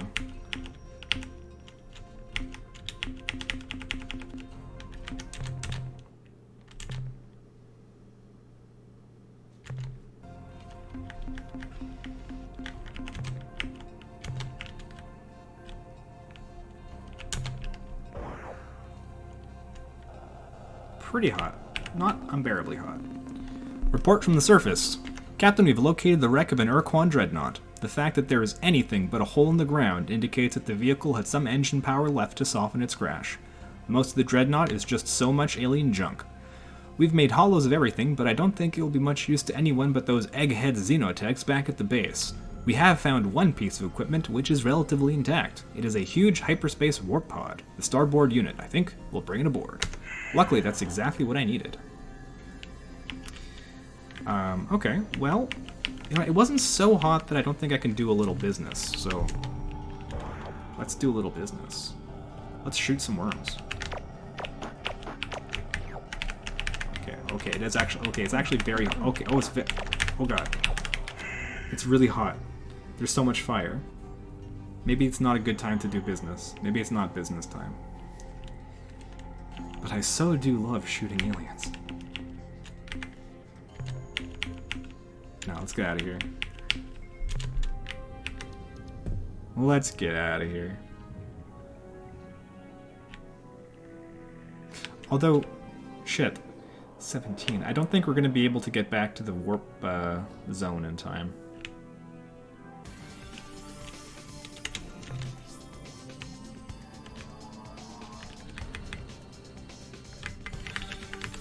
Only 3 days to get back to Arielu space. Unlikely. 18. 19. Ah, fuck. We have to kill some time now.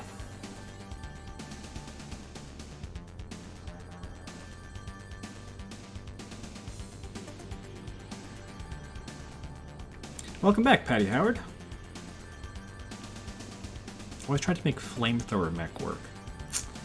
Bringing flamethrower to a mech fight is like bringing a knife to a gunfight.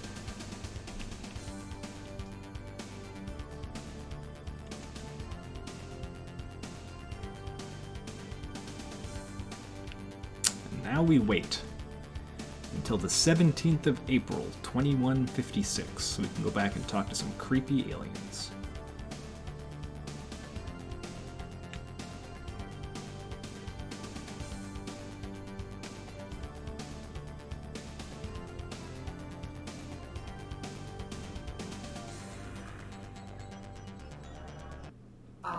Our human friend, please let us chat a while. Do we have to? It has been so many years since I last visited your Earth. So long since I glided across your open fields under the light of a full moon.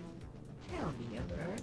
Tell me of what I have. Oh, I forget myself. How silly. You were born on the distant world Unzerwald. I have visited there much more recently. You're creepy. I'm still confused about our relationship. Please elaborate. You have painted our pictures on cave walls, erected standing stones and pyramids for us. You have wondered at our Yeah, it does, size, Travis. each other in your wheat fields, and written books about our more personal endeavors when we allowed you to recall our examinations. Creep. We have a history together, Captain, and you have come a long way. But I must tread carefully. You are not ready for everything, and I fear that you would not understand what was best for you. Can you give us any more information? The Mycon change and reform worlds with their deep children. These changes affect others, unfortunately. The fate of your world and your heart relate to these matters. Ominous. Goodbye, Arilu. Farewell, child. Lavos is 100% a Mycon Deep Child. Getting 90s vibes? Absolutely correct. This game is from 1992/1994. Salandra again. We come in peace. Goodbye, probe. Sending alien contacts up. I guess I'm gonna try ores. It's been a while. I really don't want to lose my ores. He was expensive. Oh shit. Salandro is fast. Oh yeah! Still got it. So what I did there is that the ores can rotate the turret direction. So I rotated my turret to face backwards, shot the shit out of the Salandro. Hello, my clever child. We have met again, and I am pleased. Your people are so beautiful, so unspoiled. Your instincts are like perfume. Your motives a shimmering crystal. This guy makes me so profoundly uncomfortable. The carnate forces of Urquan and Korra are twined about the memory of pain. They respond to these words.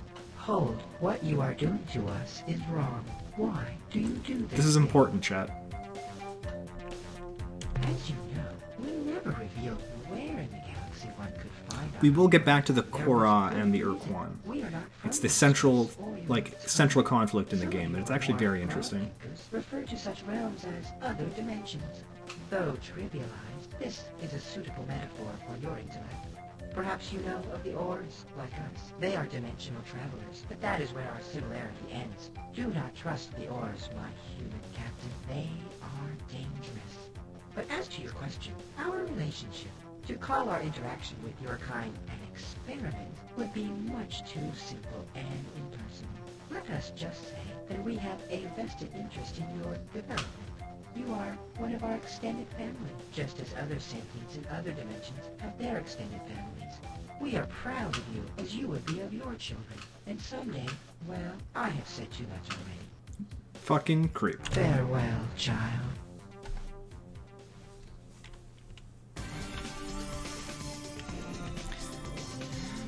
Okay.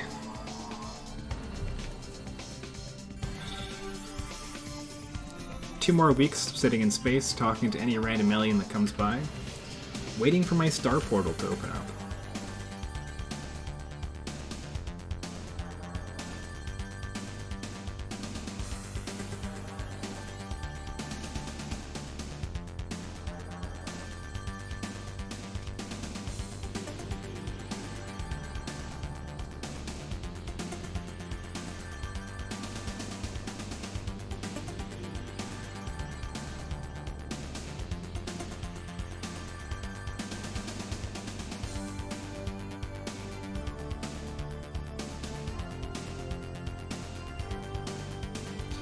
I suspect it's that, Travis. Last night as you slept, I touched your face and you smiled.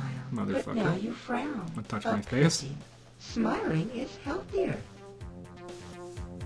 I'm still confused about a relationship. You already know more than is appropriate. In fact, you may represent an unfortunate complication. You have been in the stars for much time.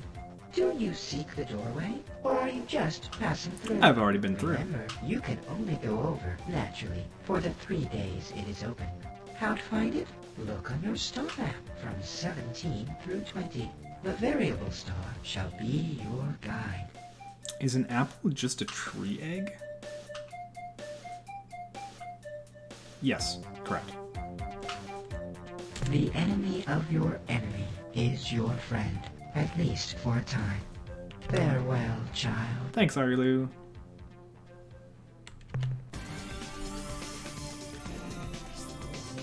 Alright. Who is this next alien? Moving pretty fast? Nah, I think it's Arilu. Did you desire this meeting, Captain, or did we? No, neither. You already know more than is appropriate. Any more information? The enemy of your... Alright, so they're out of interesting information for us. That's okay. We're almost done with them, too.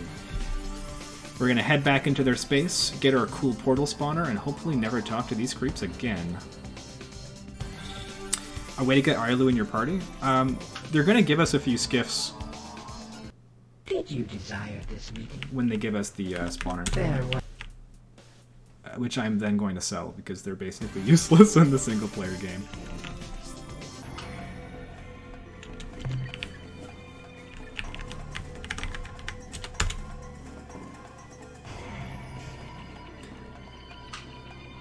I'm strongly considering selling these Pekunk, too.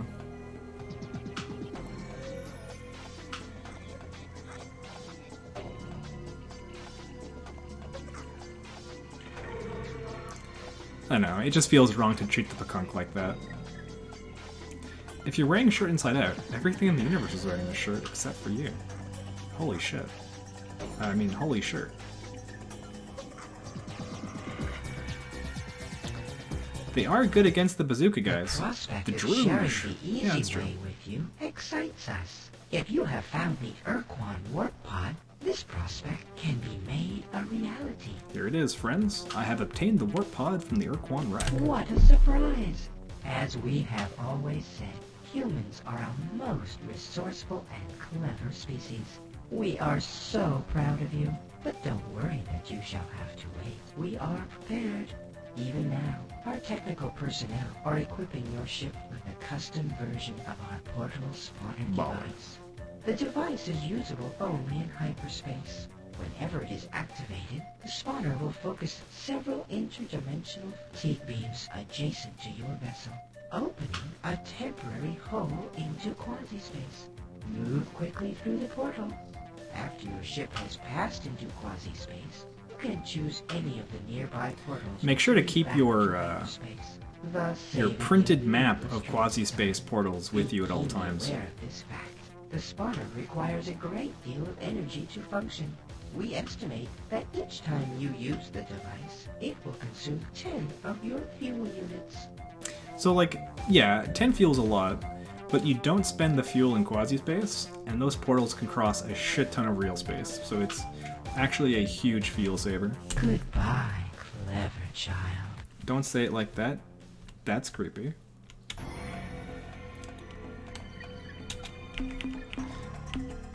Now, before I head back to Earth, there's one more thing that I want to grab.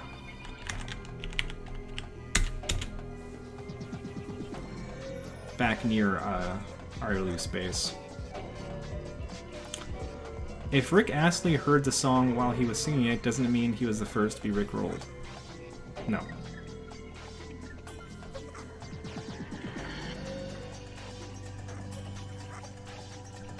I think people who record the lines will think they'd be hearing people hear it 30 years later. Probably not. That is very unusual.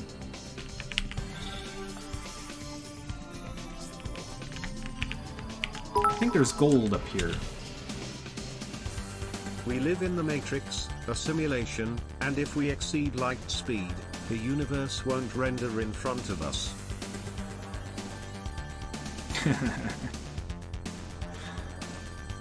Yeah, pretty much, right?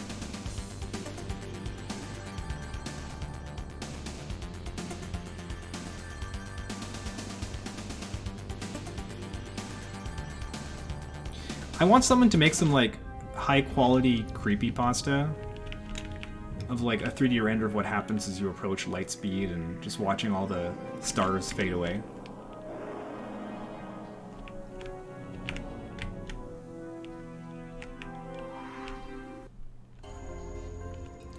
Oh my god, a rainbow world! What an absolute surprise.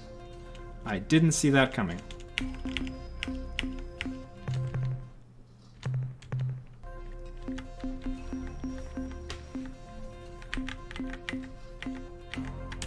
No, what am I doing? Spice mining. Screw all this high thoughts, we're going spice mining. We're going... 77 septendecillion 777 sexdecillion 777 quindecillion 777 quadruordecillion 777 tri... Thank you for the 69 bits, Derpitar. We have no choice but to do some legitimate spice mining sometime soon. One of these days. Dune is coming out for real. Like, it's actually been released in real theaters in Europe. So we are going to have to do at least one Dune stream in honor of Dune.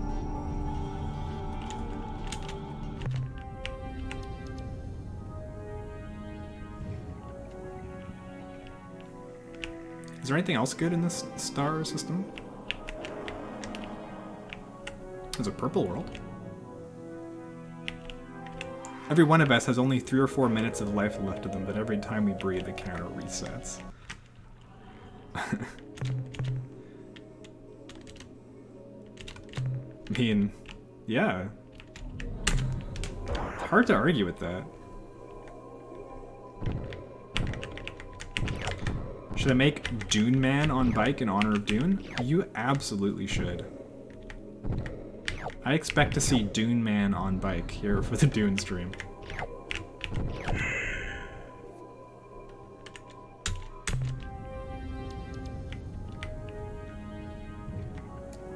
Yeah, the background stars that look like planets, real problematic. This is a yellow planet. Might be an Auric world. Might be a Uric world. It's an Auric world, hell yeah. Let's collect some gold.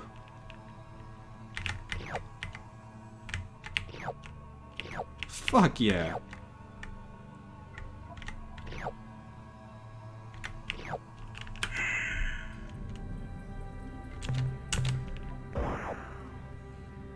Get that money.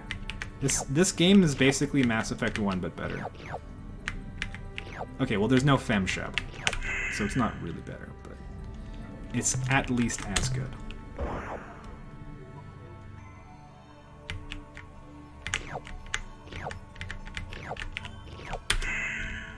There are the Cyrene. Yes.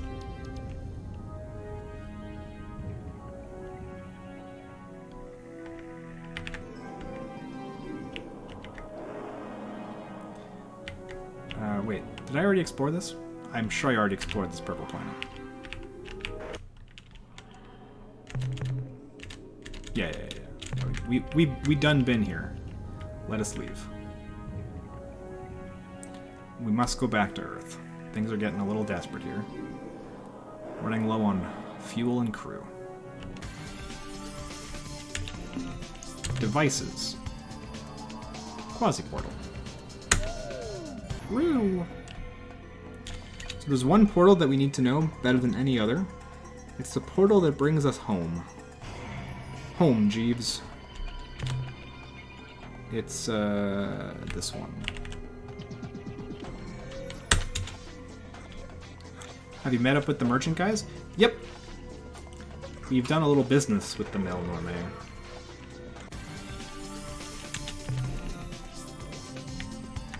The Pakunk are moving.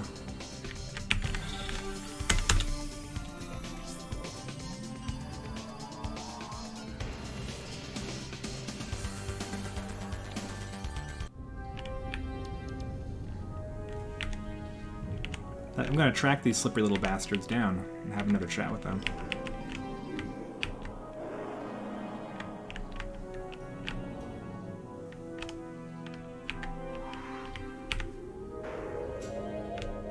Ready for post-secondary education? Ah, here they are. Boy, what a close call. Captain, why did you try to run down that Keel Varese vessel? You almost smashed it into flinders. Flinders? What? You didn't see it. Surely you... Oh, never mind. Now, what can we do for you today? So for post-secondary, I started by doing a computer science degree in CEGEP, which is Quebec's version of like a... I guess like a community college. They're institutions that are essentially free, that provide 3-year vocational programs as well as 2-year pre-university programs. So I did a 3-year vocational computer science, which was like a mix of IT and intro to programming. It was cool, but it left me more curious than satisfied, so I continued on after I was done with that degree. Minor digression, it took me 4.5 years to do my 3-year degree because I was too busy playing World of Warcraft.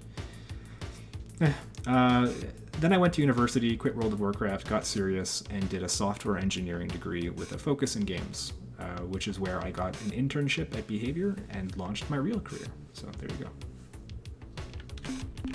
I have some items I'd like to sell. What would you like to sell, Captain? Data on alien life forms. The 257 units of biological data we downloaded from your ship earn you 514 credits. Baller. Would you like to sell, Captain? I found a rainbow world. Your ship's log indicates that you discovered the whereabouts of one Discovered it of all the on my own. rainbow worlds, which so fascinate us. In exchange, we will give you 500 credits. Time to go technology shopping. What trade items would you like to buy today? 2 new technology, please. Technology we are now offering includes plans for improving the rate of fire on your lander's stun ray bolt beamer gun. Garbage, honestly. After some wild game, Wild well, game. the changes we made should really make a difference. Unless, of course, that wiring went in backwards, in which case you won't be able to shoot at all, or take off, for that You matter. joker, you. Don't worry, Captain. We stand behind our work. If something goes wrong, just bring it back to us, and we'll fix it pronto. The technology we are now offering includes details for building modifications to your planet landers, which make them resistant to earthquakes. Now I'm listening. Earthquakes are the least of my concerns, but I'm definitely listening. Applications in a month. Good luck, Patrick. I'll second what Nude Man said. The best, like, if you're concerned about being employable, then it's probably best to get, like, programming in general, and if you happen to find yourself in the games industry, good. But otherwise, it's okay. Still lots of good jobs. It is a lot harder, ironically. I don't know if ironically is the right word here. Sadly, it's a lot harder to break into the games industry with like a games-focused degree than with like a computer science degree.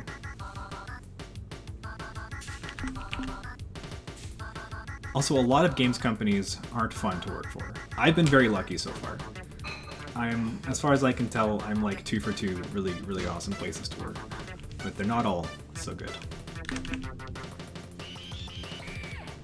With the addition of these safety valves and heavy-duty shock absorbers, your lander occupants should be much safer when an untimely earthquake strikes. My wife just brought me chocolate chip oatmeal cookies. Your landers are Ooh, with peanut butter. ready. The technology we are now offering includes plans for adding auto-tracking modules, which improve the aim of all your weapons. Give me the You tech. are preparing for a mighty battle, eh? Well, let me give you some advice. You should consider using multiple tracking modules, since this will greatly improve your aim. However, never add more than 3 to your ship. Any more would be useless.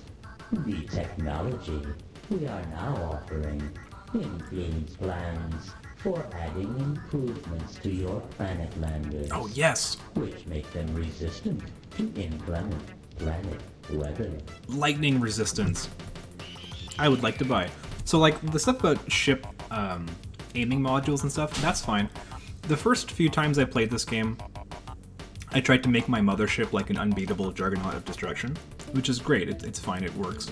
I actually found it to be a bit too easy. This time around, I wanted to use more of the actual race's ships, have some more interesting matchups. So I don't really plan to trick out my main ship as a giant juggernaut of war.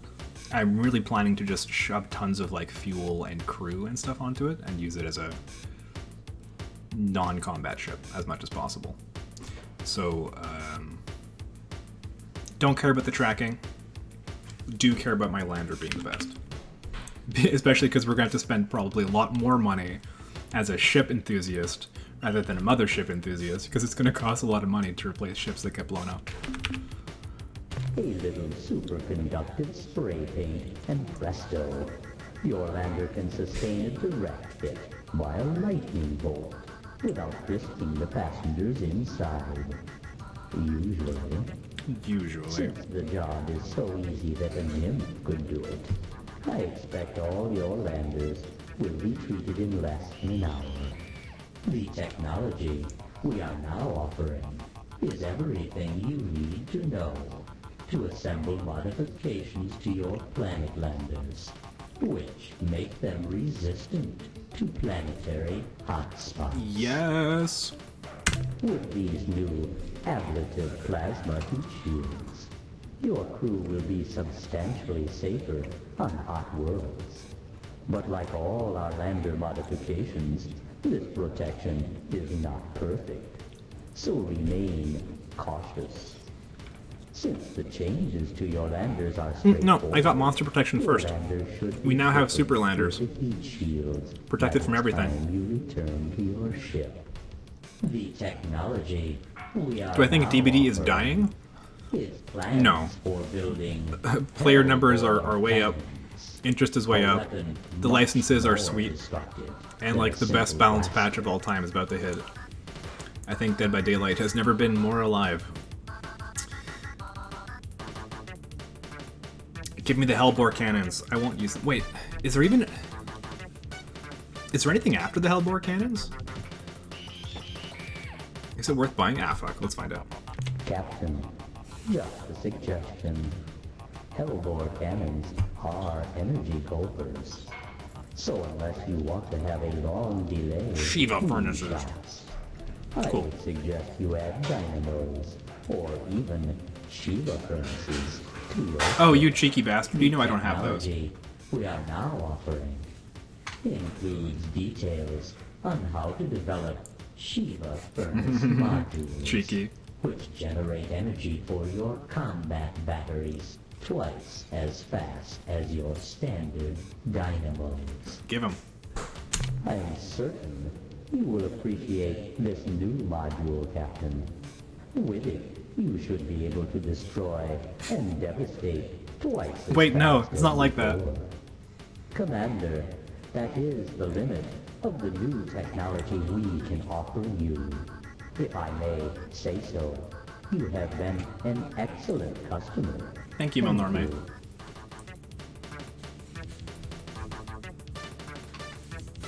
Dynamos and furnaces work differently?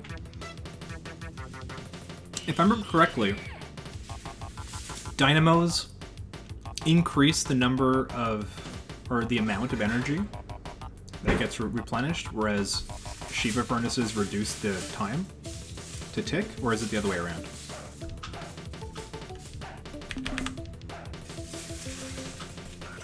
It has been a pleasure dealing with you, Captain. We look forward to your next visit. I'll have to look it up. Though, like I said, I'm not planning to fight with my ship whenever possible, so I probably won't spend money on the too many fancy combat modules for my ship. Actually, what I can do, though, is land on some of these Alpha Centauri planets. Hold on, how much fuel to get back home? 5? Okay. So we're going to land on a couple of these extremely hostile Alpha Centauri planets now that we can protect our landers. Melnorme ship is so weird. You might remember that Melnorme was one of my favorites. Ooh. Exotic materials.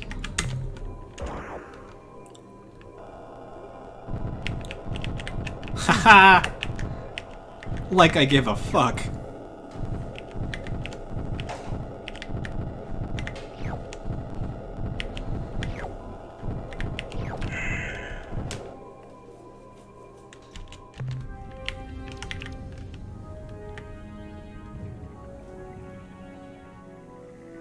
Did we get furnaces yet? Yes, Divine Confetti, we did it. We unlocked the whole tech tree.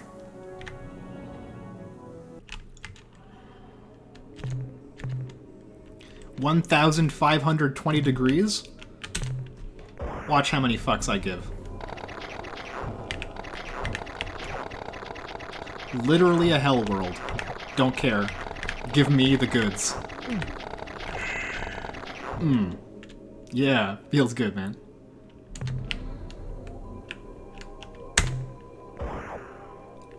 So Travis, have you been looking at Diablo 2 Resurrected?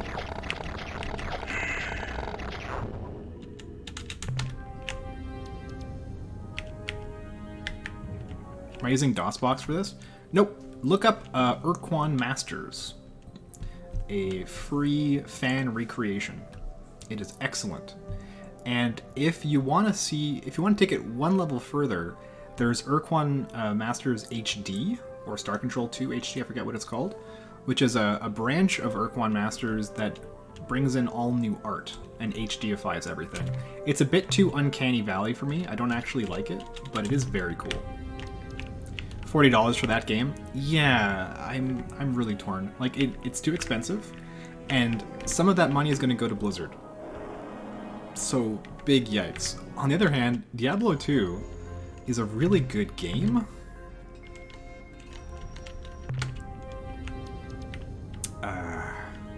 And they did put a lot of, you can tell they put a lot of effort into the remaster. There's a lot of really good stuff in it, so. Grim Dawn has a Diablo 2 mod? Oh, shit.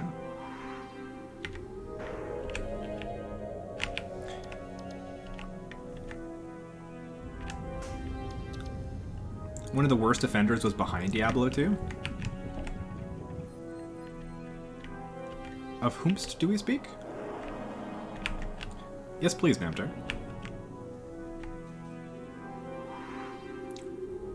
I didn't know that McCree was on Diablo 2.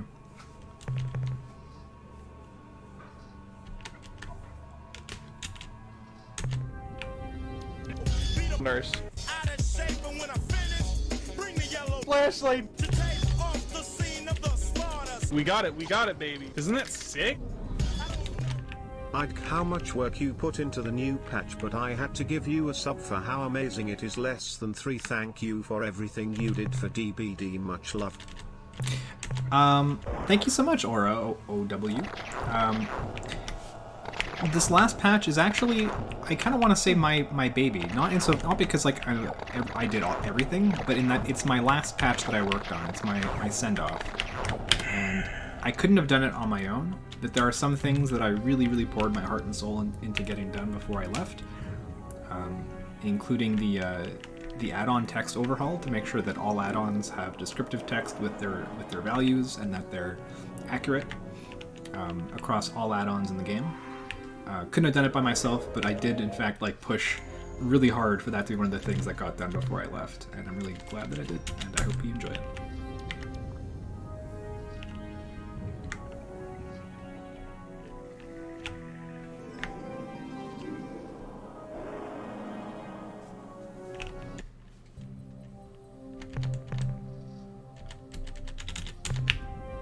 Okay, so we're gonna limp back home, fuel up our ship. I think it's time to switch it up a bit, get some more fuel, get some more crew on the mothership, so that we can do some longer expeditions.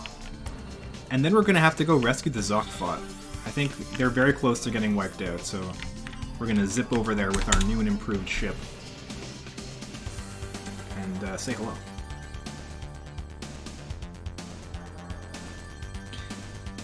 Oh, I agree 100%, Namtar.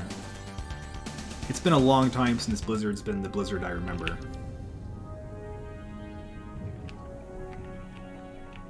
What have you missed? If you're not joking around, shaders, you might want to check out !devblog. The details are starting to come out about what's going to be in the mid-chapter, the last patch that I worked on that I didn't want to start the hype train myself because the Hellraiser chapter had to come out and people had to get their jollies with Hellraiser and Pinhead and all that stuff. But now that it's out, and now that the dev blog is out, I can really start beating my drum about how fucking awesome the upcoming mid-chapter patch is. Welcome back, Captain. Before we go on, I have something important to tell you. Good news, Captain. With no announcement, a small fleet of Arilu Lalile popped into space adjacent to our starbase, scaring the hell out of the Deep Raider operator.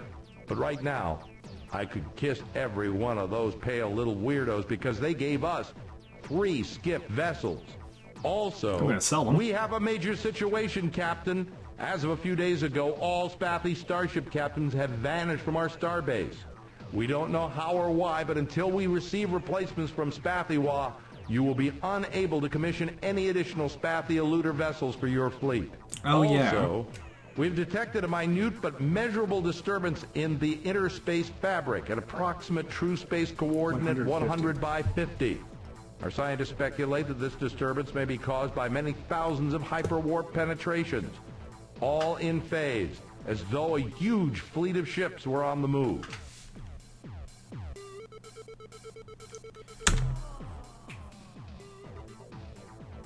Oh yeah, look at that money. Captain, you are to be commended. Keep up the good work. You know, I don't remember if we're ever going to be able to build more Spathy ships, which is too bad because I really like them. And they have a good matchup against the Urquan, which I'm gonna go face now, with only 2 Spathy, neither of which I can afford to lose. The analysis reads as follows. Subject I do know that the quasi-space devlog's portal amazing. Spawner. Data. Device is a hybrid of different alien technologies, including Arilu and Urquan elements. Our tests show that this device temporarily creates a weakness in the fabric between hyperspace and a different unidentified dimension. The Earthling energy cost vessels? of this process is extreme, and since the unit's power supply is self-contained, we cannot estimate how long it will remain functional. Because you can point defense the Summary? fighters? Use of this device will permit a starship to make transit to a different dimension. The hazards and benefits of this process are impossible to gauge without field study. That's the end of our scientist's report.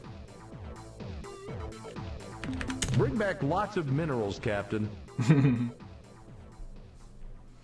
Long range, use Planet Whip, can't reach you. Okay, okay. I will give this a try.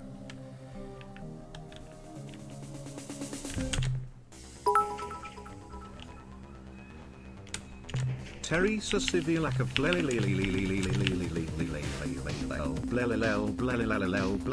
in here and it's horrible.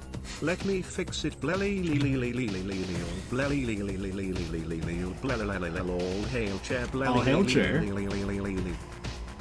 Thank you so much, Lumi. I really appreciate that. Do we sell these skiffs? How much do we get? Like 1,500 or so. I might not need to. Let's outfit the starship first. So first, remove all fuel.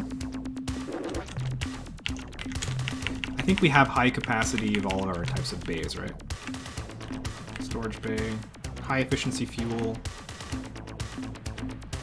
There is no high efficiency storage or crew pod. I imagined it. It doesn't exist.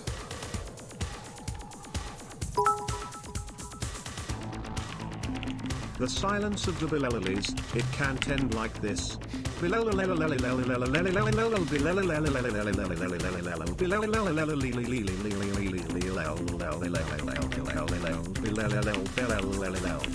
Spice mining. Not enough.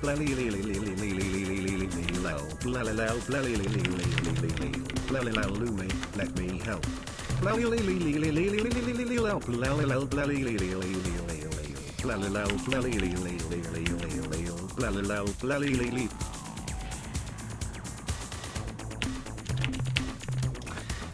Thank you, Akamelon and Shaders, for getting in on the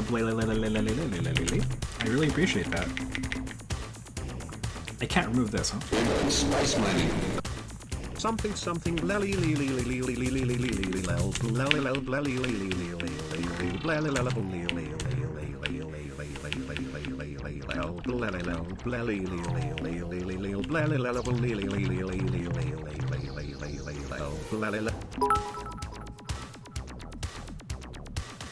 Oh, you thought I was done?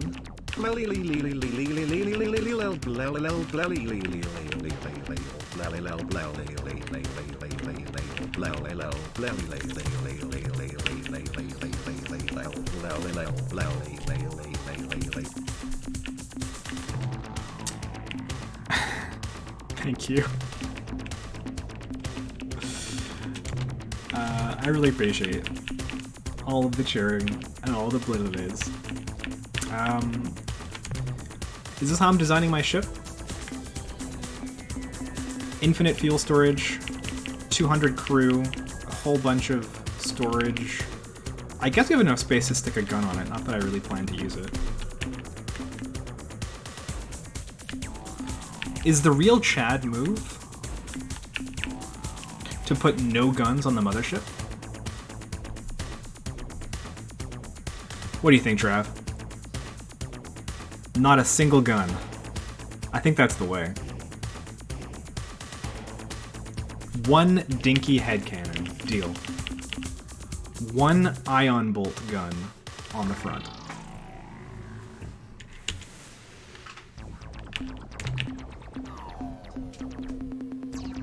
Spice mining. And now for something completely different. A single point defense unit? Alright, I can be convinced.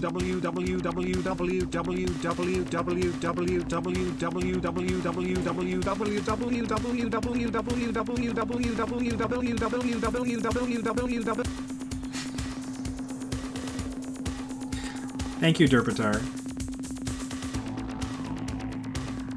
Why did I get more excited? I mean, didn't you? I can't afford all of this. I'm definitely gonna sell some skiffs, because honestly I find them useless.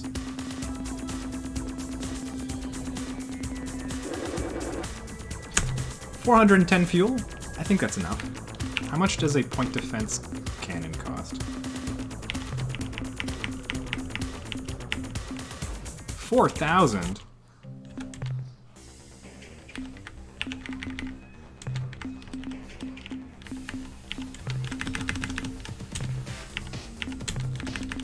Fuck you, weird creeps, and your weird ships.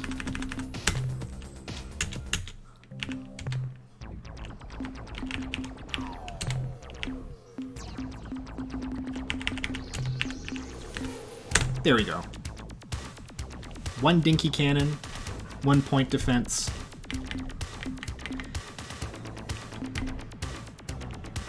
I feel like we should add more crew pods. Keep one Arielu? Shit.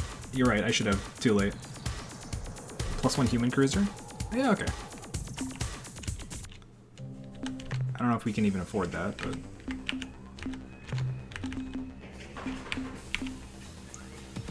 There are 2 different versions of Venom in Fortnite. Oh boy.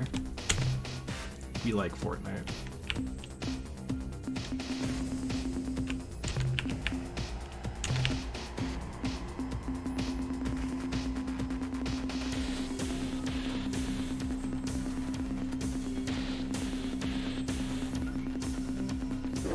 I cannot afford to crew the mothership.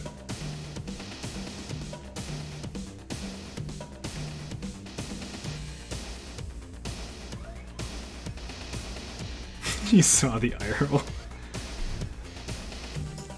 I'm going to sell the gunk. I'm doing it. I'm going to keep 2 of them, though.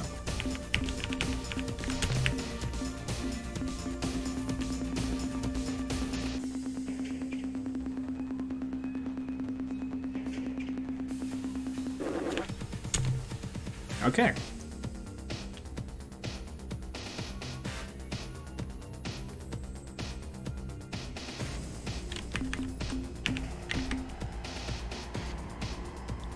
What do we do with our last little bit of money? Geez, all we can buy are Earthling cruisers and Aura's Nemesis. I guess I'll buy 1 more cruiser.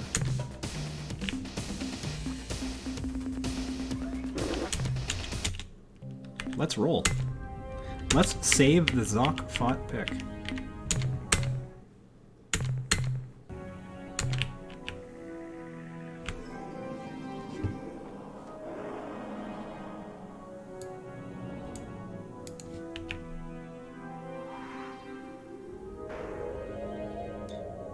No clue what's going on, but having a good time watching? Love to hear it, Minty Mint streams.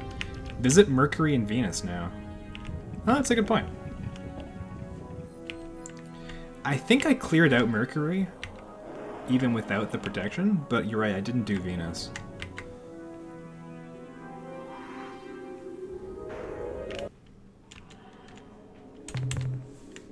Oh yeah, cleaned it out. Mercury's not that bad. Venus, on the other hand.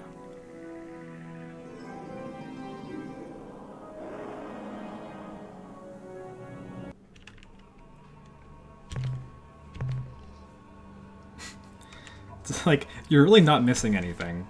There's fuck all on this planet, but I have the best gosh darn lander ever now, so let's go get it. Absolute hell planet. Can you visit Uranus? Yes. Nintendo announced Mario movie. I heard. That's weird. Every time I say Mario like that, Aquamelon's eye twitches. I think that's Uranus right there.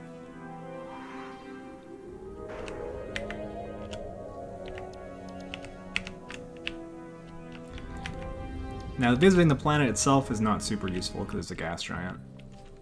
But there it is. That's Neptune. That's the wrong planet.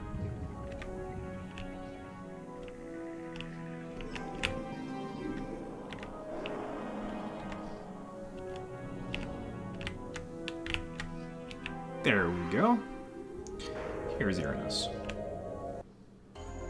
They even get the funny axial tilt, which is such a nice detail.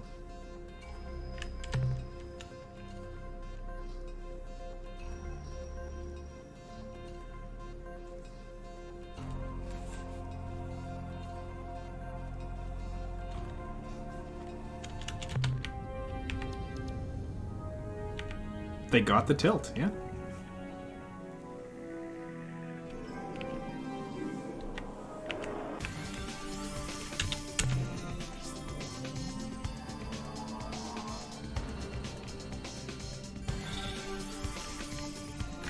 $150.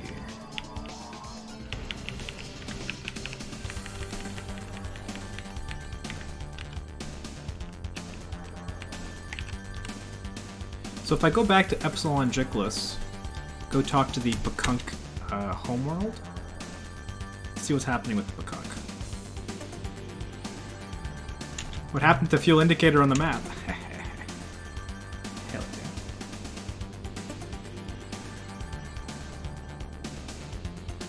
Aren't you saving Zokfot? Yeah, but Pakunk are moving. I want to talk to them. And Hayes did not give me the Zokfot are about to die speech yet, so I think I have a tiny bit of time.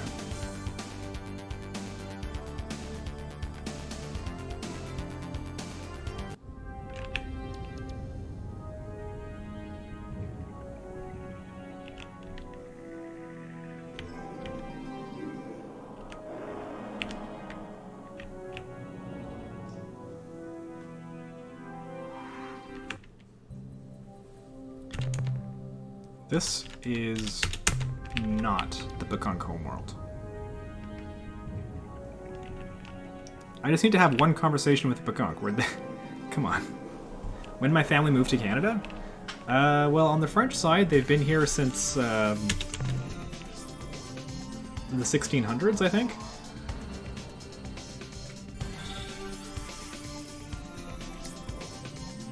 And my father's family has been here 5 question mark generations. Is there a way to win this game? There absolutely is.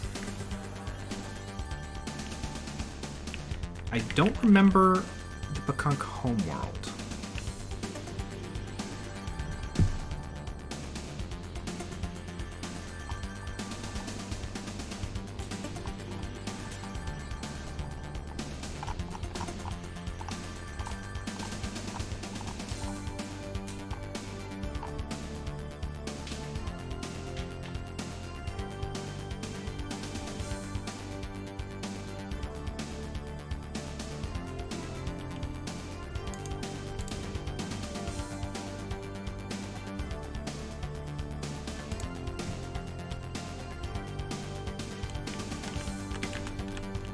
Gamma Kruger.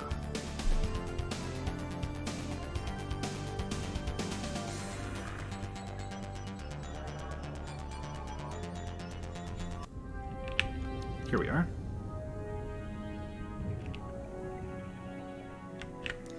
Alright, catch you later, Copris. Let's go right for the homeworld.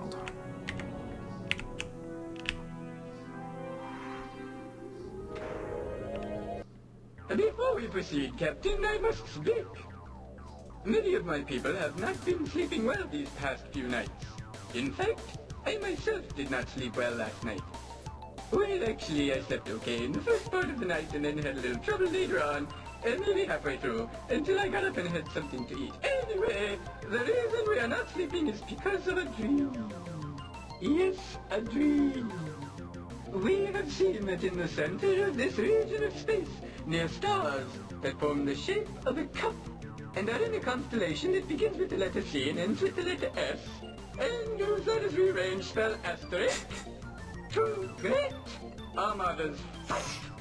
One of black ships, the other of green. Our dream tells us that if the black ships should win this fight, they will destroy all life in this region. That's bad. Captain, they are winning now. If there is anything you can do to stop them, you must do it, please. Okay, that's all I wanted to say. Welcome back, Captain, to our humble planet. It is good, once again, to merge our chakras with the totality of your spiritual essence. We speak, of course, metaphorically. How can we be of aid to you? Where are all of your ships? The time has come, Captain, for our reunification with the Yesak. We must proceed. Frankly, Pakunk, I believe the Ahat will barbecue your peaceful crusaders. I actually don't want them. I don't want to convince them to recall them. Your concern for our well-being touches us, makes us love you even more. Come here, Captain. Give us a hug. There. Feel better? Can't you see now that we are right and you are wrong? Please don't worry. Everything will turn out. Such good voice acting. It really sets a high bar that very few games have ever been able to meet again. Farewell, kind human. Return soon. Okay, I just wanted to touch base with the Pakunk. We do have to save the Zogfot, and it will involve those green ships and black ships fighting. We have decided that our Yearhut siblings are in need of our love and good counsel. We have waited far too long to return home and heal the wound that has kept our race apart these many centuries.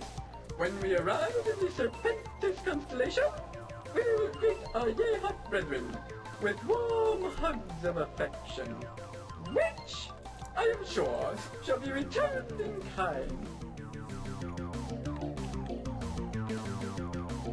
Your trip is fruitless. The Ahat will blow you out of the stars. No. We are certain that our Yearhut siblings are spiritually prepared for our reunion. We shall proceed.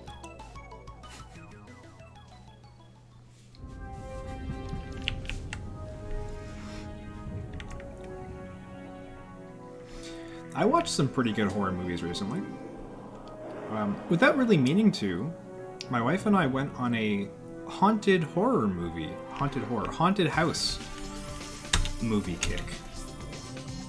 Starting with 1961's The Innocents, then 1980 The Changeling, and then most recently 2001 The Others. And I thought they were all very good. And if you like slightly slower horror movies, spooky haunted house stuff, go check them out. They're very good.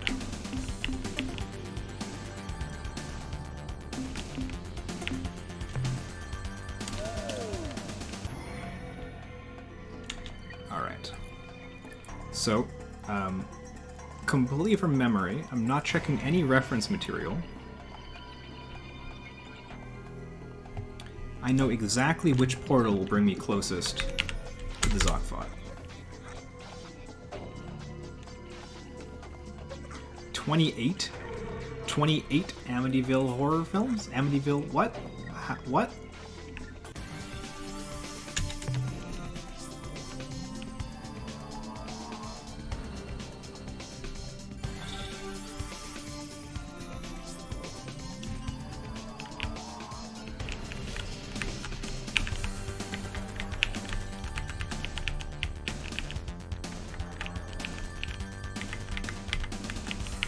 I cannot see the stars in here.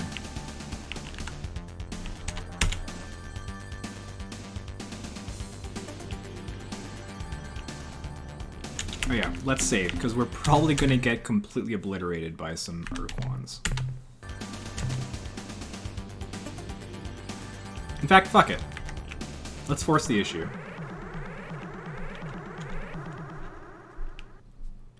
Two Urquan.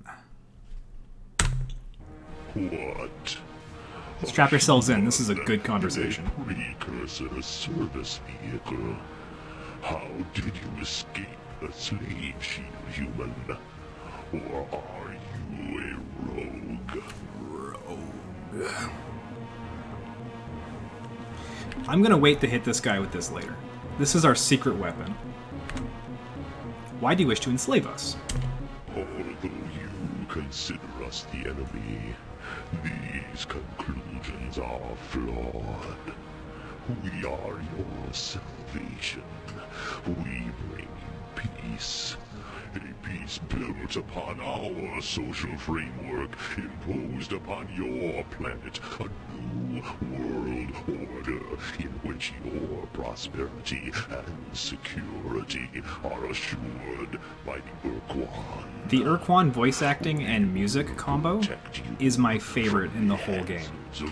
I have never encountered such a badass alien species in a video game before or after. Simple minds cannot imagine their dark scope. Today, we are the enemy. In time, this will change. Soon, you will come to understand the boon of slavery we force upon you, and then you will revere and even love us for this gift. His voice is kind of hot. You're not wrong. Okay, shit. That dialogue option put us directly into combat. Okay, so I wasn't really ready for that. So let's put Captain Tough out.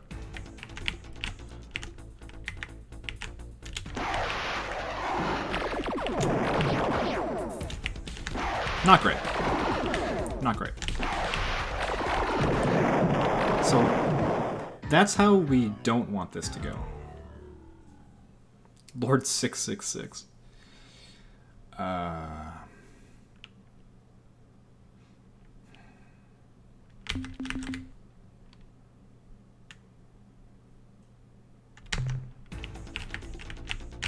Not everything is a joke. Exactly. Okay, I'm gonna have to practice a little bit my Earthling versus Urquan matchup. Launch fighters. Oh, Jesus. Launch fighters. Moron, fool, twit. Lord 666 hit the planet. Idiot.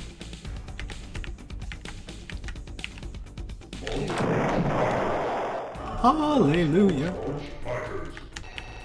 Stupid, dummy, jerk, wimp, moron, dummy. If I can avoid that happening to me again, we should be good. Yeah, we just splattered those fighters on the planet. Loser, fool, twit, dodo, worm. Pakunk seems pretty good here, actually.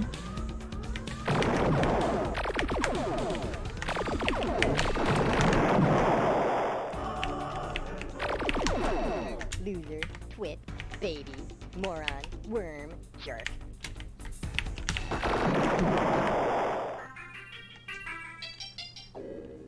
Baby, worm, jerk, moron, wimp, twit. Dummy, dodo, All right. worm, moron. Dummy, fool, idiot, twit, worm, moron. Dummy, idiot, loser, twit. Ow, we took a hit. Jerk, idiot, loser, dummy. Shit. Oh my god, this Pakunk is blessed. Idiot, baby, fool, baby, idiot, moron, jerk. Fool, Release Fuifo. I'm too scared to put Fuifo out. I don't want to lose him. idiot, jerk, fool, Whoa. moron, loser, wimp, dumb, stupid. This one Pakunk took out 2 Urquan. Fuck yeah. With that hallelujah, it hints that there is a space Jesus. Undoubtedly, there's a space Jesus. Okay. So we had a talk with the Urquan. Let's continue our way to Alpha Toucan.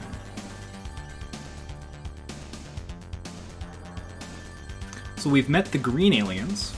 We have yet to meet the black aliens. But we will. Don't you worry about that. The Kunk are fairly Hindu in philosophy, I think. Yeah, that sounds about right.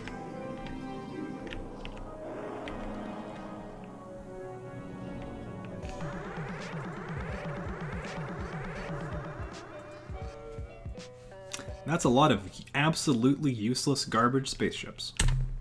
Ah, it is the alien from the Tenjessu's Alliance. Just look at those weapon pods on his ship.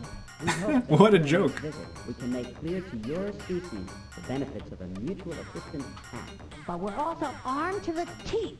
So don't try stealing our atmosphere or anything sneaky like that. So, what's happening around here?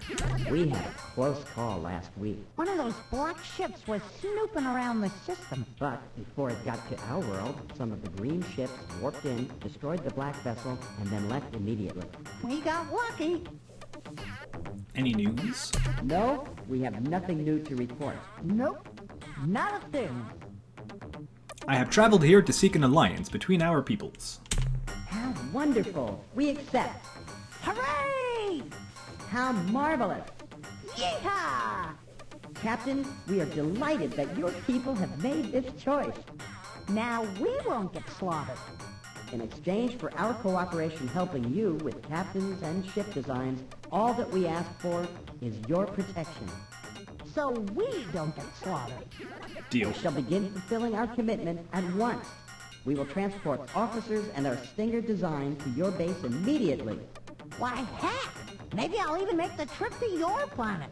I'd make a good starship captain. Captain, I'm pretty darn mean in a fight, and there ain't nobody better than me with a thrusty stinger tongue attack. That's hot.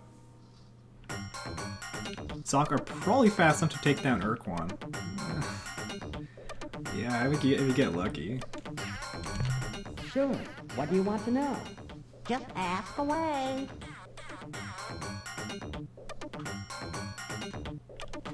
Can you describe your Stinger starship? The Stinger is the peak of our technological prowess.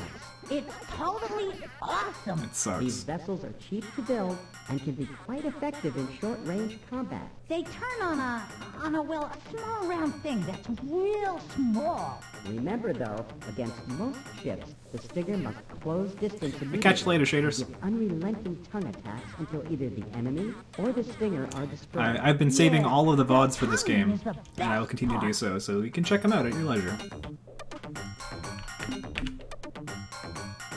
What's a dime? It's okay, Travis. That one came through the computer translator. Not much, to tell the truth. This space exploration stuff is kind of new to us, Besides the green alien ship which have only tried to kill us, and the black alien ship, which have actually been quite successful at killing us. the only other starships we have encountered are strange tumbling red probes, which profess to be on a peaceful mission. But then attack like slavering Zabrankies. We believe that the probes are actually robotic scouts which have suffered some kind of malfunction resulting in their aberrant behavior. And what's worse, they are multiplying. Yes, that's true. The probes seem to be replicating at a geometric rate. Hey!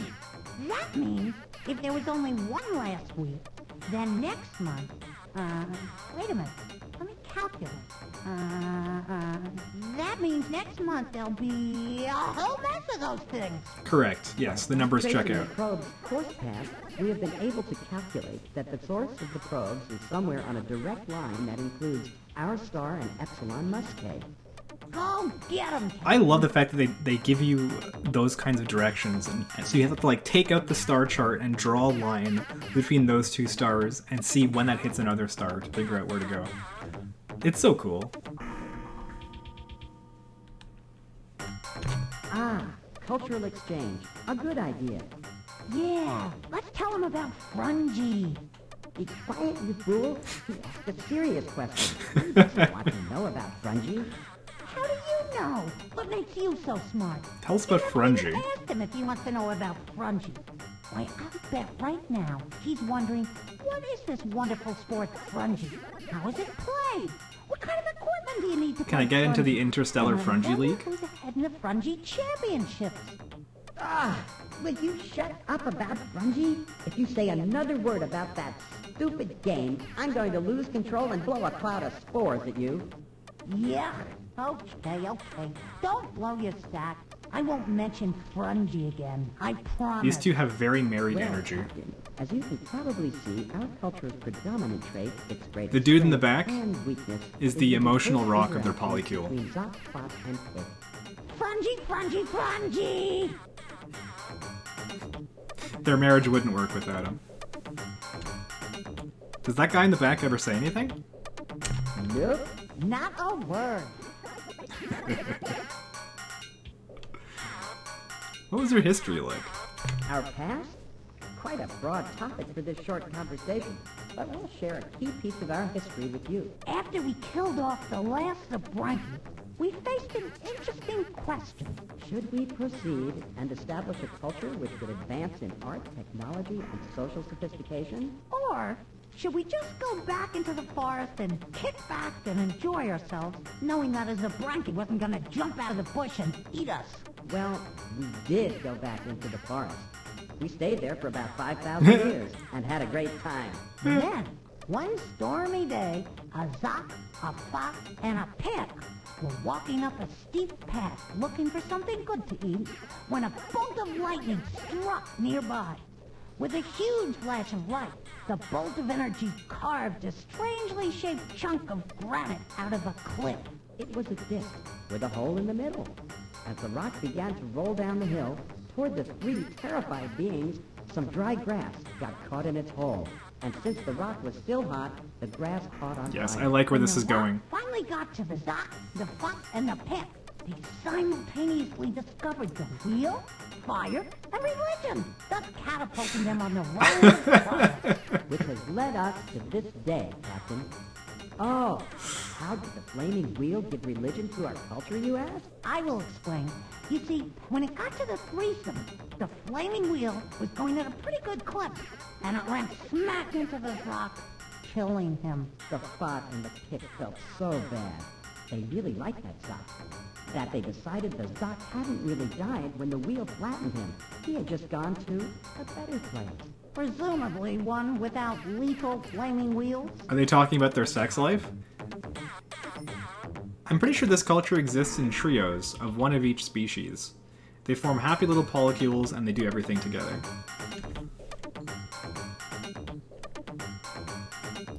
As for how the reproduction works, I don't even want to think about it.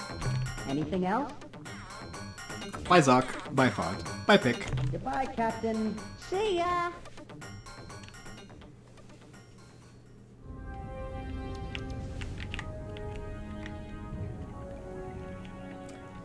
Now I want to run into a Korra, so we can get their side of the story. Actually, we need to run into more Urkwans and ask them, well, stop, why are you doing this, what you're doing is wrong. That's an important question.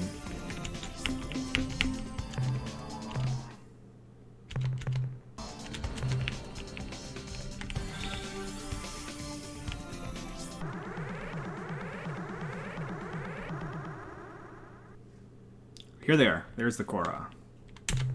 We are the Urquan Korra. We cleanse our destiny. You will soon die. Make whatever rituals are necessary for your species.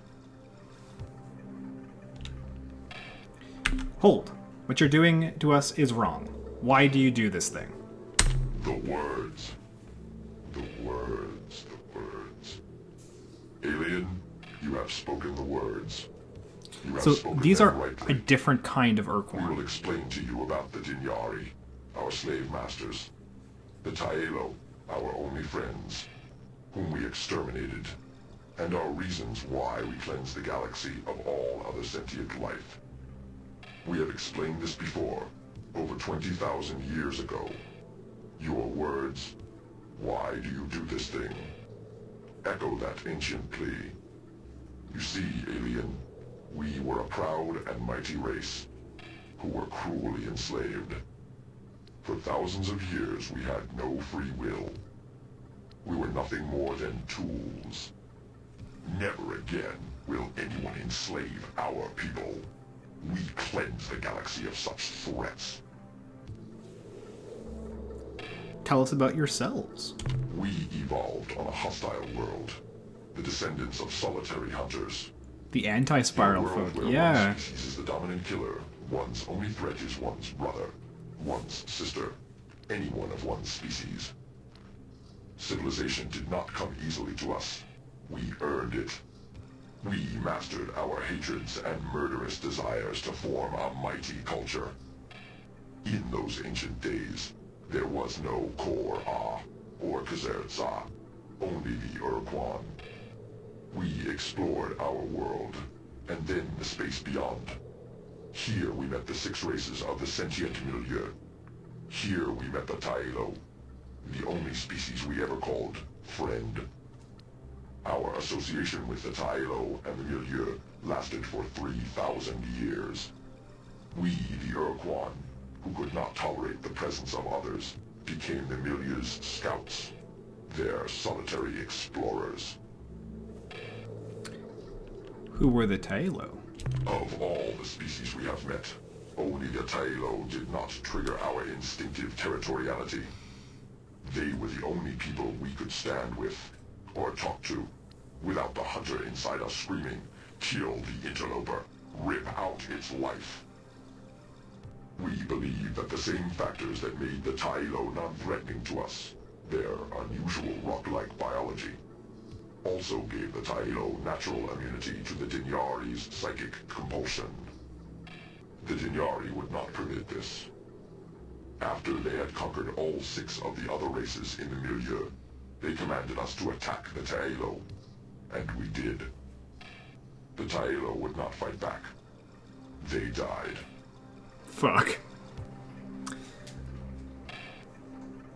So the Taelo were cute little rock people, and they didn't trigger the killer instinct of the Urquan.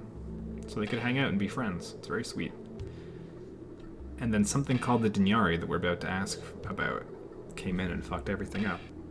So tell us, who or what are the Dinyari?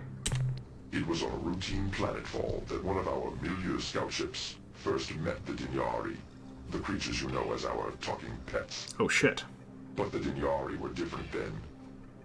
They were evilly intelligent and wielded psychic powers to control the minds of others. They wanted to rule the universe. We had no choice but to give it to them. Our Urquan scout ships transported the Dinyari through the milieu. The war for dominance, such as it was quick and bloodless. Within weeks, the Dinyari controlled all races but one, the Taelo. How did you defeat the Dinyari? For thousands of years, we were unthinking slaves to the Dinyari. Like the 5 other surviving races of the old milieu, we had no choice. The Dinyari's compulsion was too strong to resist. But the Dinyari were not satisfied with their slave races. The Yuli and the Drawl were inferior, they decided, and so they instructed us to incinerate their worlds, and we did. Unfortunate.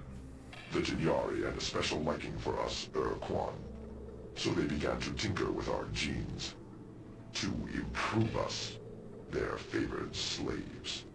Their efforts to split the Urquan into 2 sub-races, the Green Urquan, effete scientists and bureaucrats, and the Black Urquan, their effectuators, the builders, the fighters, the doers. The Kor-Ah are the Black Urquan, the Kazertza are the Green. I grow tired of talking, alien, and your time grows short. I will continue for but a moment longer.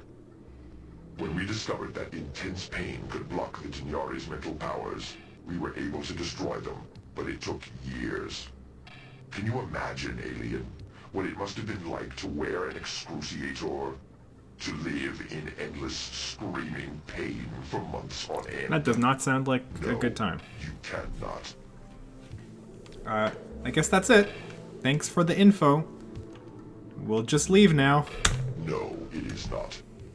There is more you must hear. No.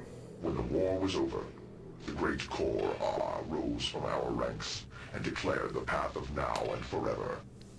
We would cleanse the galaxy. No one would ever threaten the Urquan this way again. We had cleansed one of the 3 remaining milieu races, and were in orbit around a second Very dark. world. From the surface came a plea. identical to the words you spoke a few moments ago.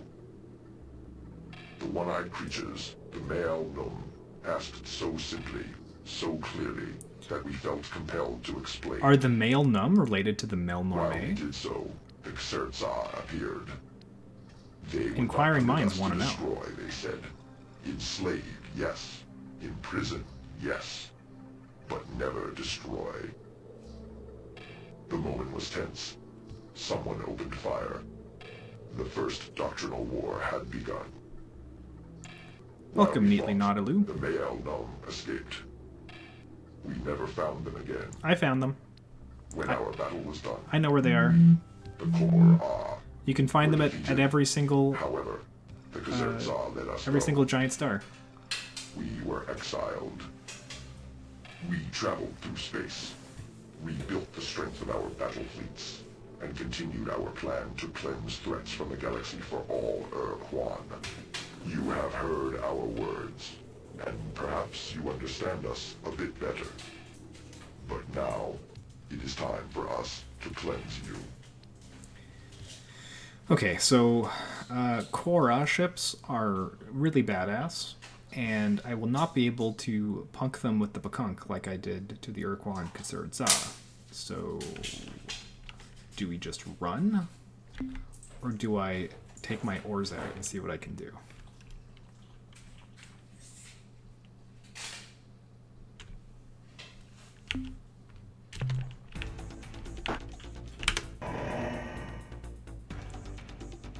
You missed! Get fucked! Oh no. We're in a bit of a pickle here, because there are way too many aliens on top of us. We come in peace. I'll get lost. This is Pro 2480-5 by plus 360. I think that oars is my favorite. Oh shit, oh shit, oh shit, oh fuck, oh shit, god damn it, oh, okay, fuck.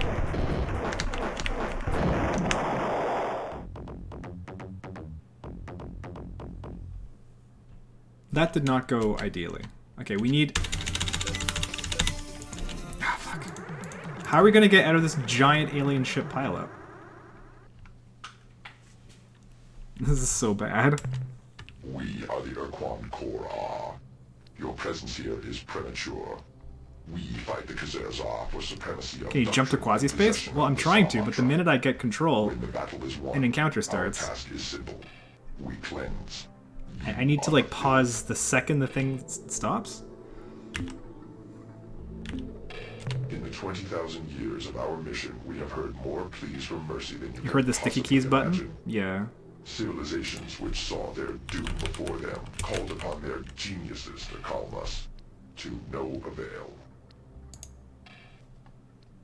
Hold on. I'm gonna disable the ability for sticky keys to happen. It's very annoying. Yeah, there we go.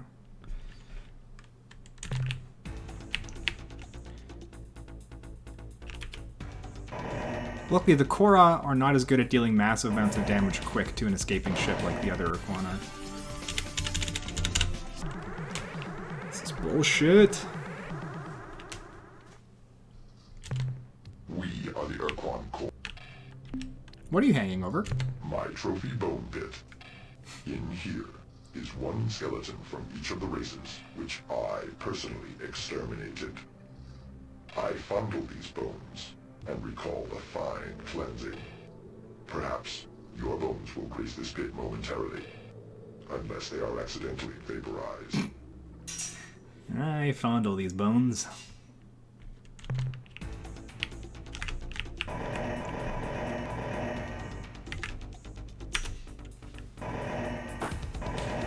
It's a good thing I fueled up. Ooh, that hurt.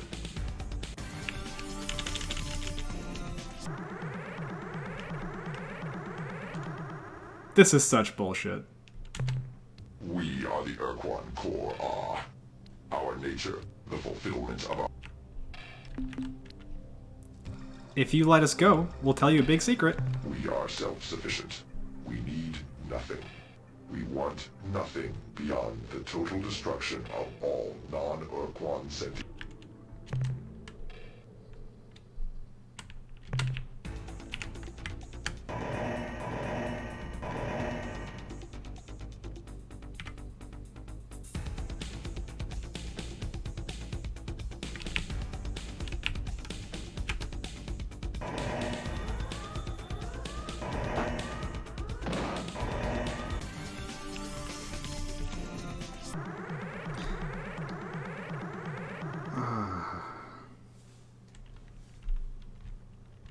This is so bad, though. Even if I kill them, it doesn't matter. Like, what I'm trying to do is get away. This is real bad.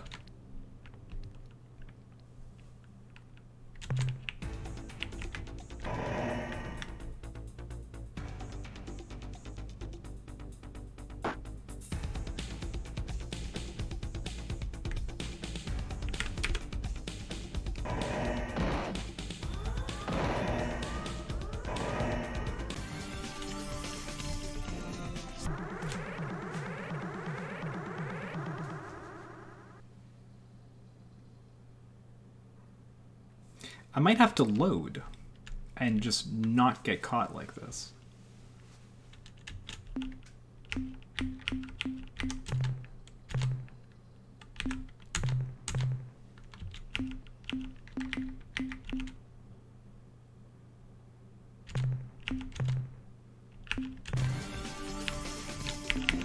Just don't. I'm just gonna not. Bye.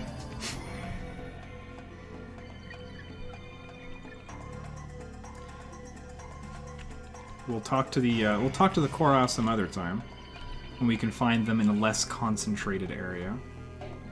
We're about to pack it up, actually, Aquamelon. I'm just trying to decide what the next adventure is going to be. I think I want to deal with the Thredash. So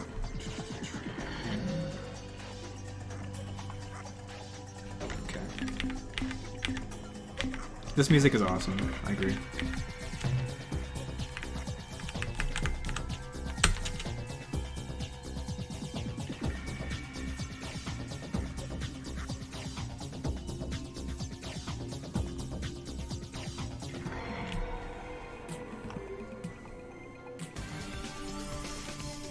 Okay.